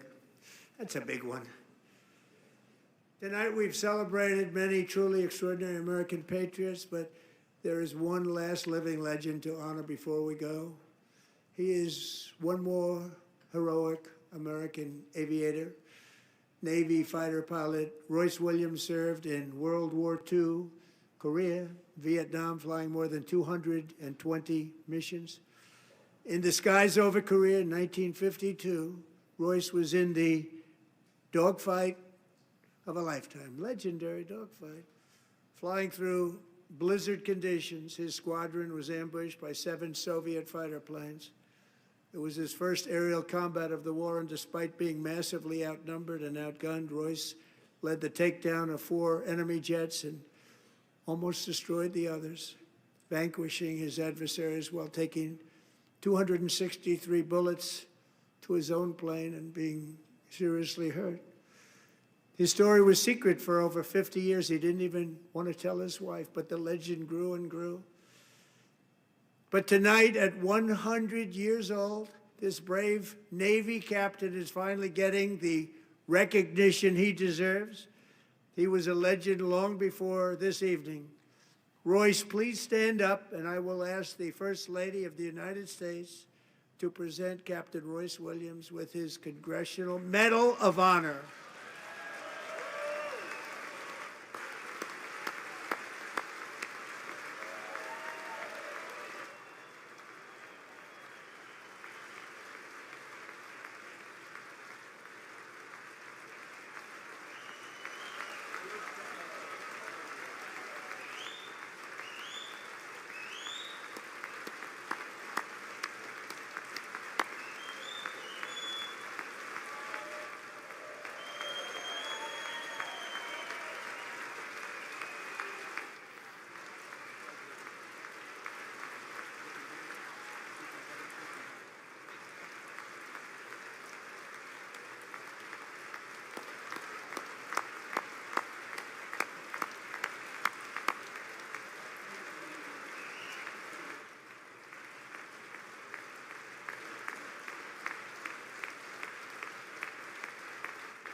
All right, Maria.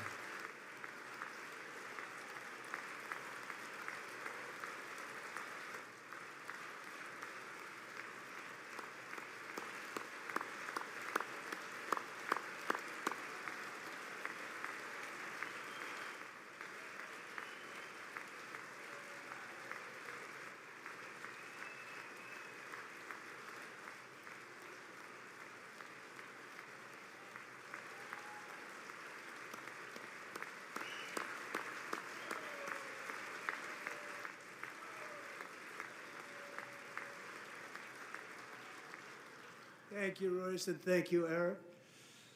I've always wanted the Congressional Medal of Honor, but I was informed I'm not allowed to give it to myself, and I wouldn't know why I'd be taking it, but if they ever open up that law, I will be there with you someday. But you know, that's our highest honor, Congressional Medal of Honor, and that's a big thing, and it's an honor to be in the same room with you. Thank you both very much, Eric. Thank you.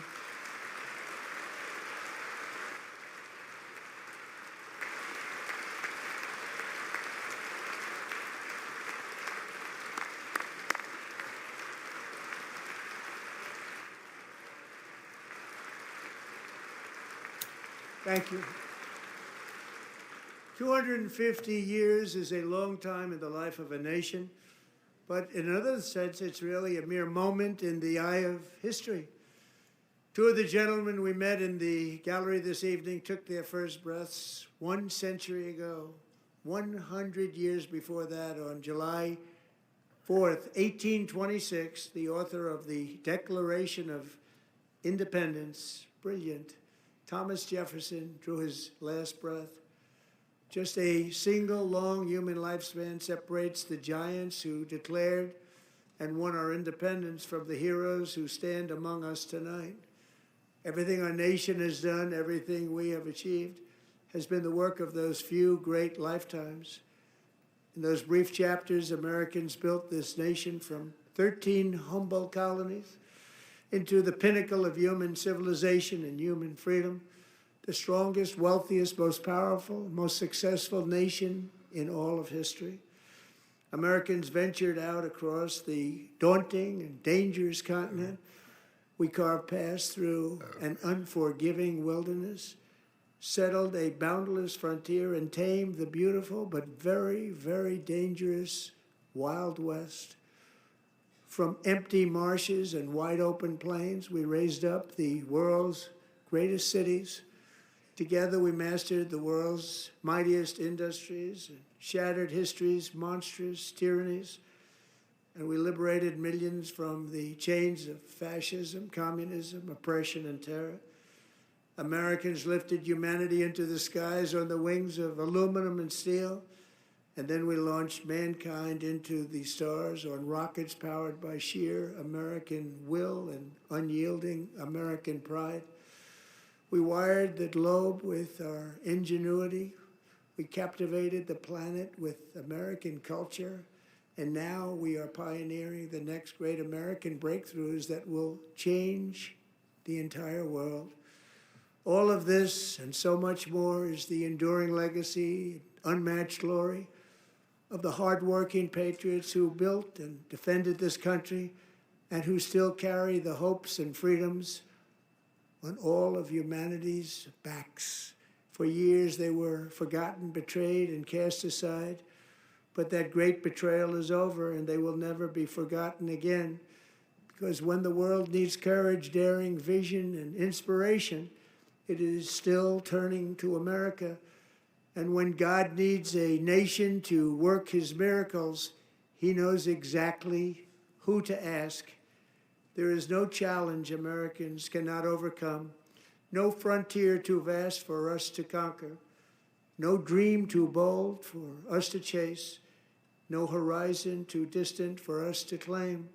For our destiny is written by the hand of providence, and these first 250 years were just the beginning. From the rugged border towns of Texas to the heartland villages of Michigan, from the sun-kissed shores of Florida to the endless fields of the Dakotas, and from the historic streets of Philadelphia to right here in our nation's capital, Washington, D.C., the golden age of America is upon us. The revolution that began in 1776 has not ended. It still continues because the flame of liberty and independence still burns in the heart of every American patriot. And our future will be bigger, better, brighter, bolder, and more glorious than ever before. Thank you, God bless you, and God bless America.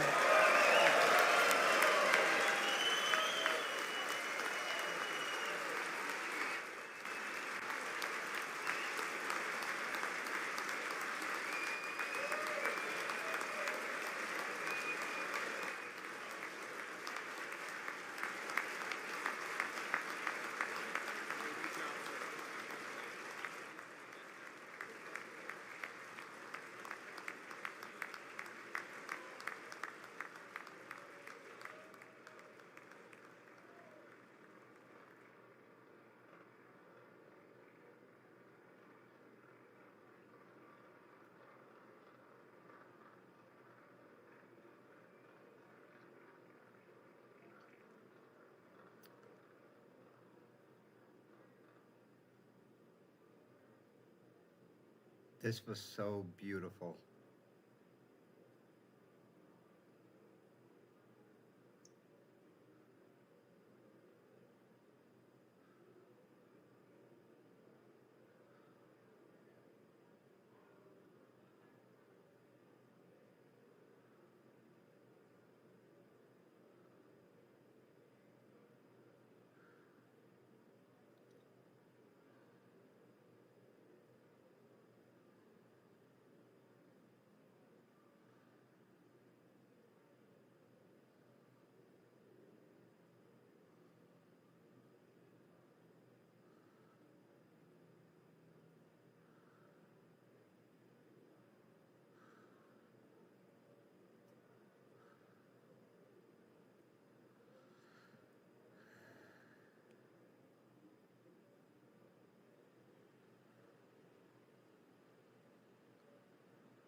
fucked this up.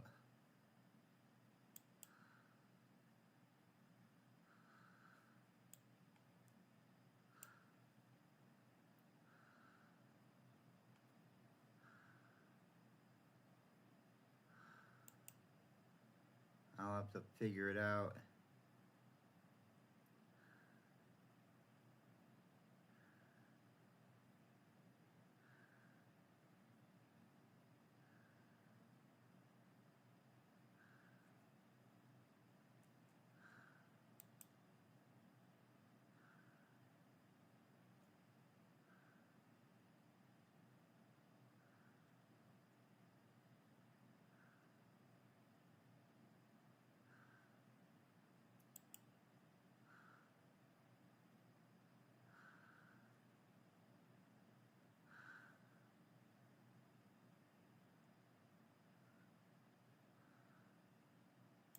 I think I'm gonna have to. There we go. I fixed it.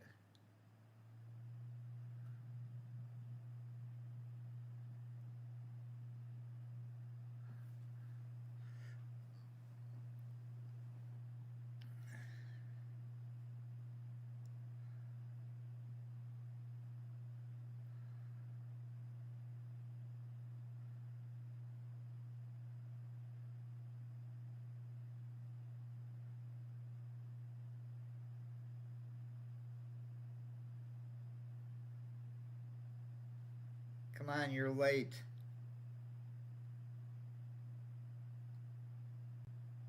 Just like a Democrat. Can never be on time.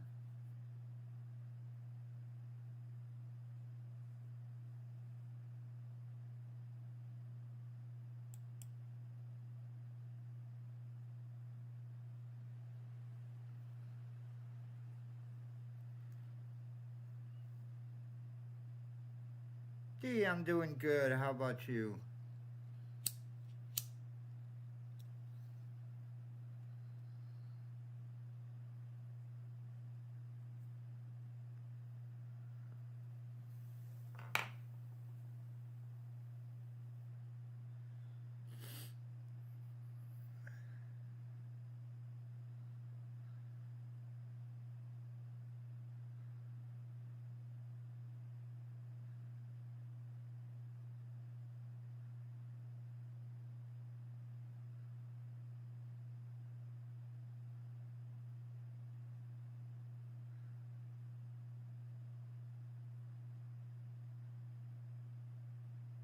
I don't think I had more than 10 people in here, but I don't care.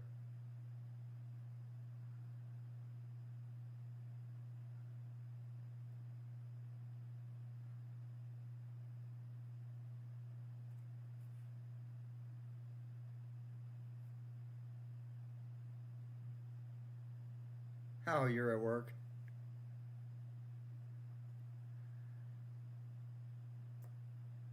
What time do you get off?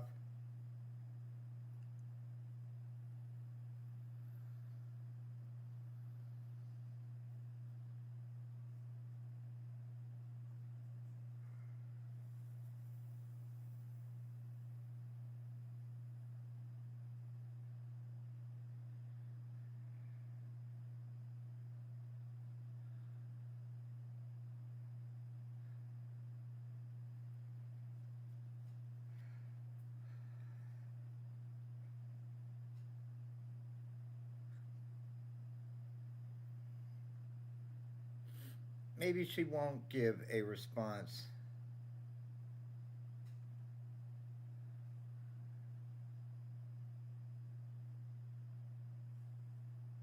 Let's refresh it.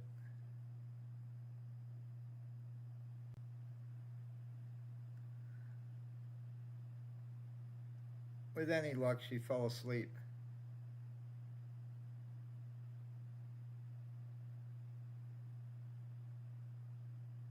Oh, you get off at 7 a.m.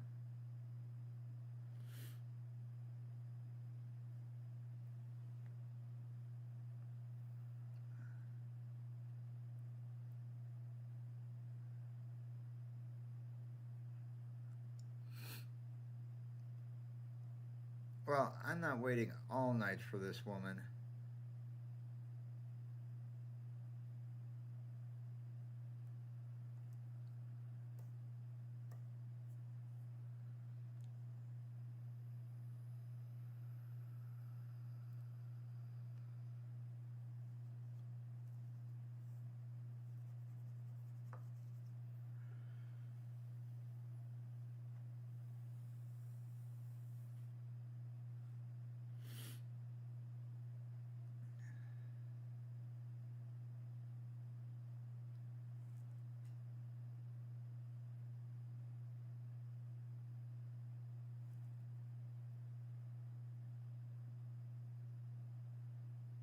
Yikes, a 12-hour shift. That's ugly.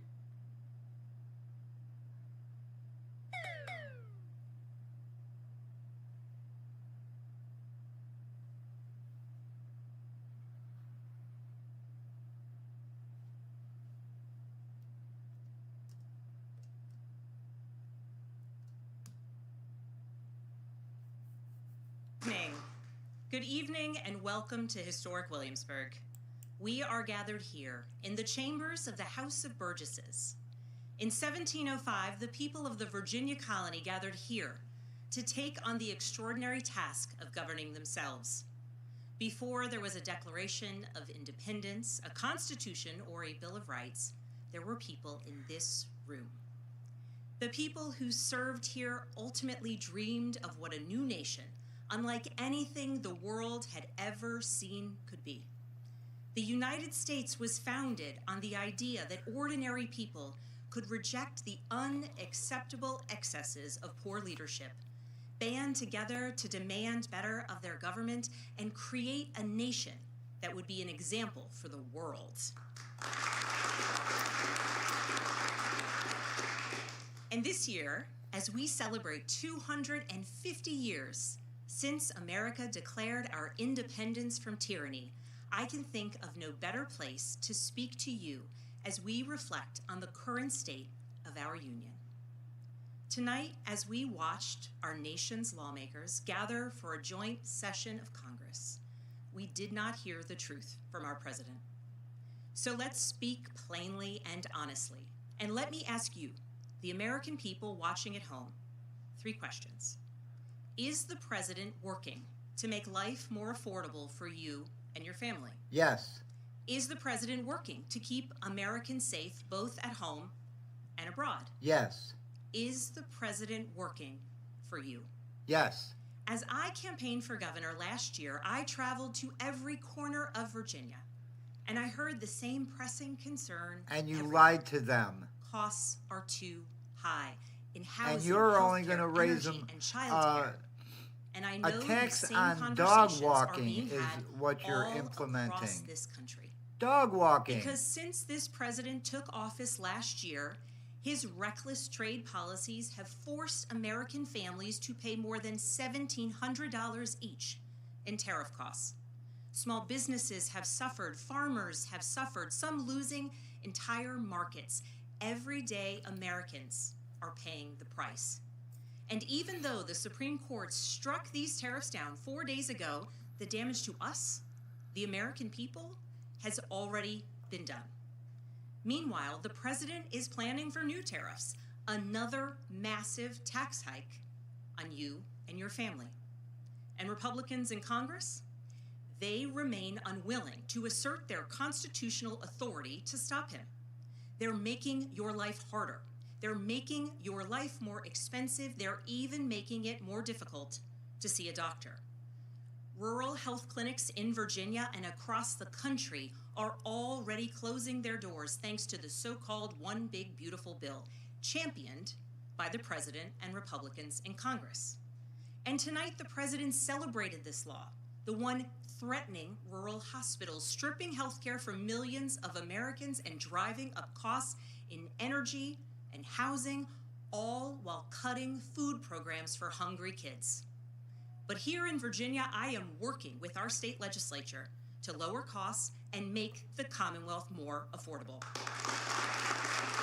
How are you lowering costs when you're charging a And it's not tax just me. on dog walking? Democrats across the country are laser focused on affordability, in our nation's capital, and in state capitals and communities across America.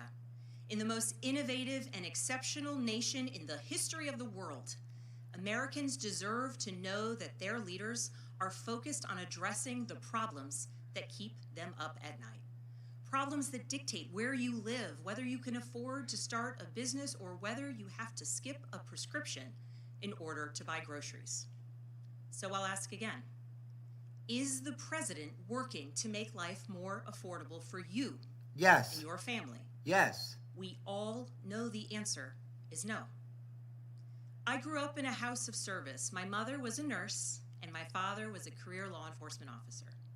I began my career by following in my father's footsteps as a federal agent, working money laundering and narcotics cases. I worked side by side with local and state police to keep our community safe and to uphold and enforce the law.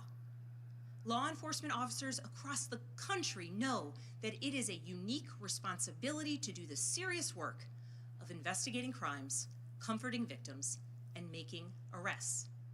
It's about building trust, and that requires an abiding sense of duty and commitment to community.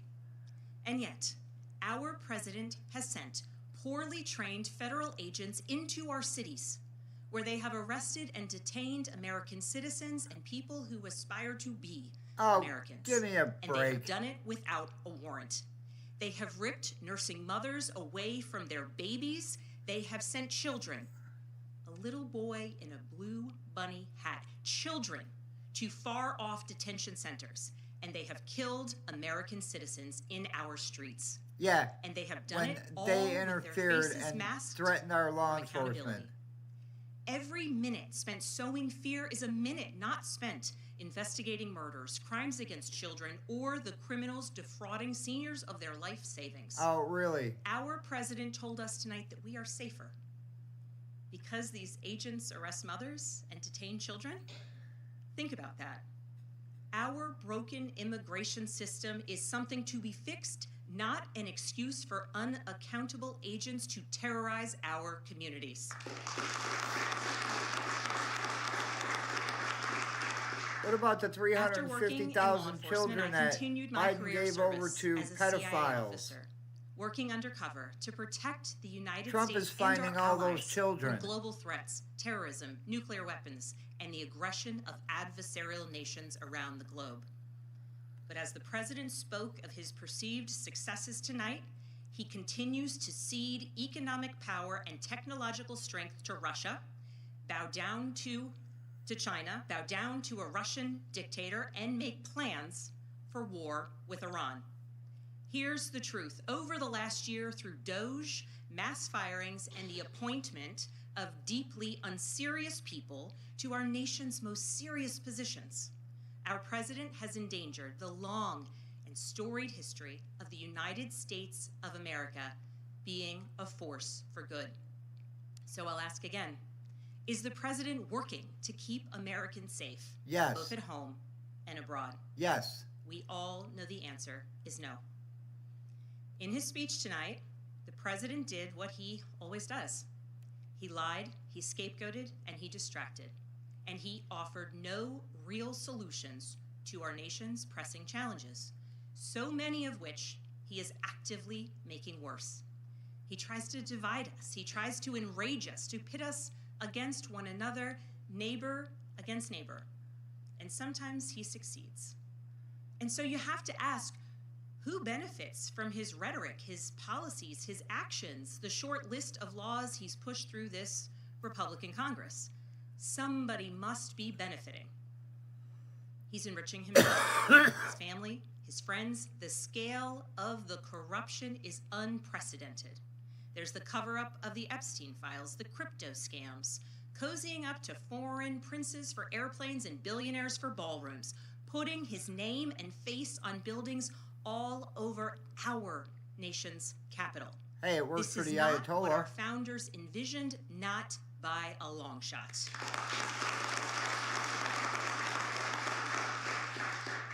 So I'll ask again, is the president working for you?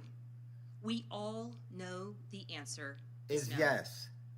But here's the special thing about America.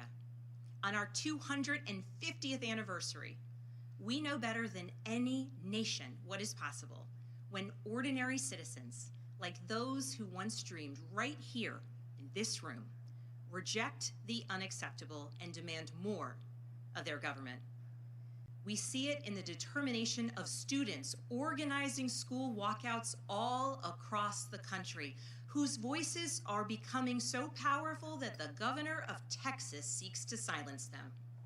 We see it in the bravery of Americans in Minnesota standing up for their communities, from peacefully protesting in sub-zero temperatures. Oh yeah, to we've seen the carpooling peaceful children to protests in school Minnesota, so that their immigrant especially in parents are not ripped Mogadishu, away from them Minnesota, in the parking lot. formerly known As a mother of 3 Minneapolis. school-aged daughters, I am inspired by their bravery, but I am sickened that it is necessary. And Americans across the country are taking action. They are going to the ballot box to reject this chaos. With their votes, they are writing a new story, a more hopeful story. In November, I won my election by 15 points. Because you lied. And we won 13 new seats in our state legislature. Because voters decided they wanted something different. Our campaign earned votes from Democrats, Republicans, independents, and everyone in between. Because they knew as citizens they could demand more, that they could vote for what they believe matters, and that they didn't need to be constrained by a party or political affiliation. This is happening across the country. New Jersey elected Mikey Sherrill as governor in a double-digit victory.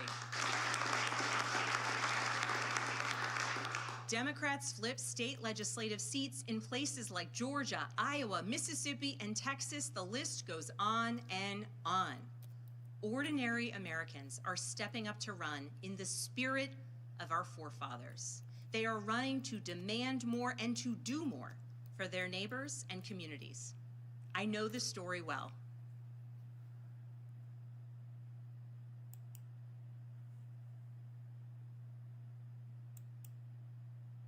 Virginia Governor Abigail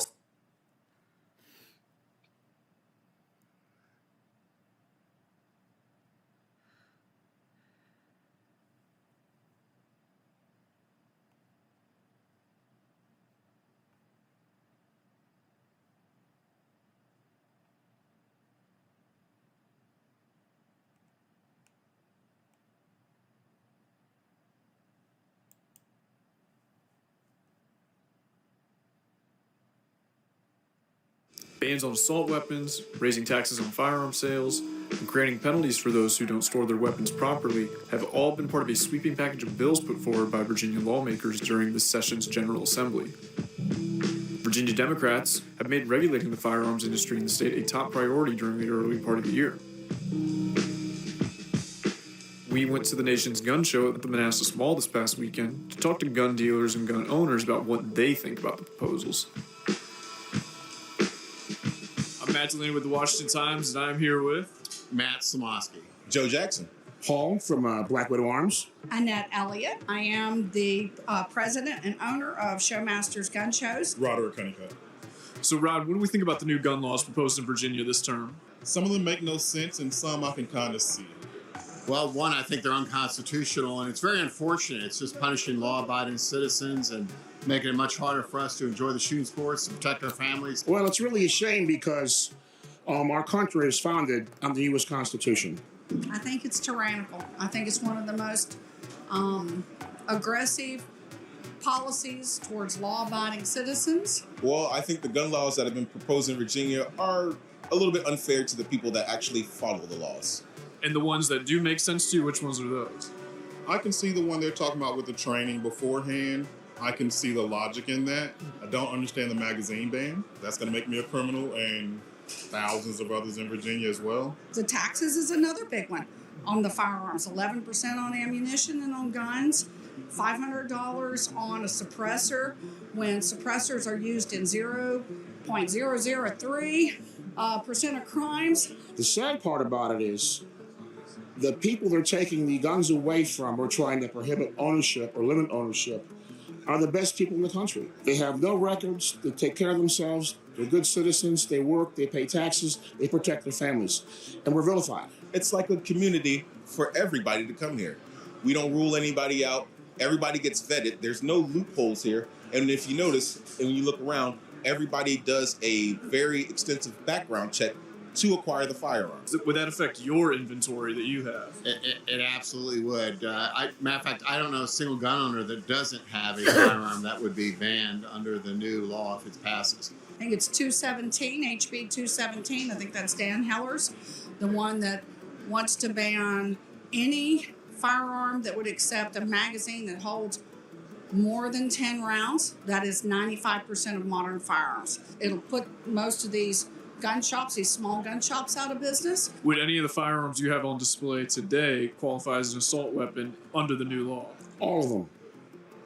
All of them. There's another one where it's banning storage of guns in cars. I believe the gun's visible in the car. I'm not sure if you're familiar with this. All the responsible gun owners I know do not leave their guns in the open in their car, but I believe with legislation, if it gets stolen from your vehicle, they're just going to hold you responsible for it. Well, the one that really gets under my skin is assault rifle ban. An assault rifle is what I consider a Class 3 fully automatic firearm that's heavily regulated by the National Firearms Act of 1968. First of all, there's no such thing as an assault weapon. It's a media term. So they're using the language to contort the meaning to develop fear in the general population to get these things through. It's one of those things where it just hurts the average citizen because we're the ones following the rules, right? The bad guys are going to do what the bad guys are going to do. That's why they're bad guys. You talk about the constitutionality of some of these proposals. Do you think they would withstand a test in court if they were to sue and challenge them there? Honestly, I really feel they're going to be shut down because they are unconstitutional. I think with the current mix of the General Assembly, they will pass the legislation. Our governor, who claims she's going to be a moderate, has proven she's not, and I'm sure she's not going to veto it. So it is going to be up to courts. I'm hoping, I don't see how they can't overturn the bill that's unconstitutional. So I think for most of us gun owners, that's where our hopes are going to be in the courts. Is there anything else you want to add I did not ask you about? It always changes. It's another storm. The next election cycle will be the other way around. Then the next one will be the other way around. It's life. I would like to add is, hey, we're here at Trojan Arms. We support the Second Amendment and all those who love it. No, I was asked anybody out in the world that is anti-gun and doesn't like guns in the society, go to a shooting range, meet some of the guys, talk to them, learn where they're coming from. Talk to all these veterans that put their life on the line to keep this country as free as it is. Seriously, go meet the local gun guys. If your neighbor's a gun guy, shake his hand, have dinner with him. Get to meet the people.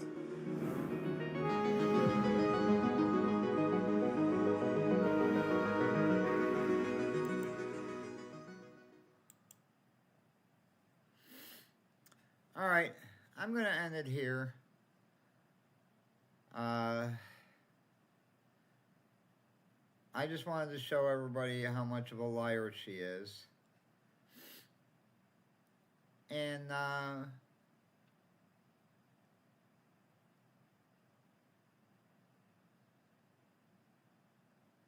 appreciate everybody who stuck around and watched the State of the Union. It was a beautiful one. And we got to give thanks to our current President Trump for everything that he's done and what he's going to continue to do. So I appreciate you all being here. Thanks, Sarah. I will talk with you later. Anybody else that's still here? Crazy D. I don't know who else is still here, but thank you all. I appreciate it. You all have a good night. And we'll talk to you soon.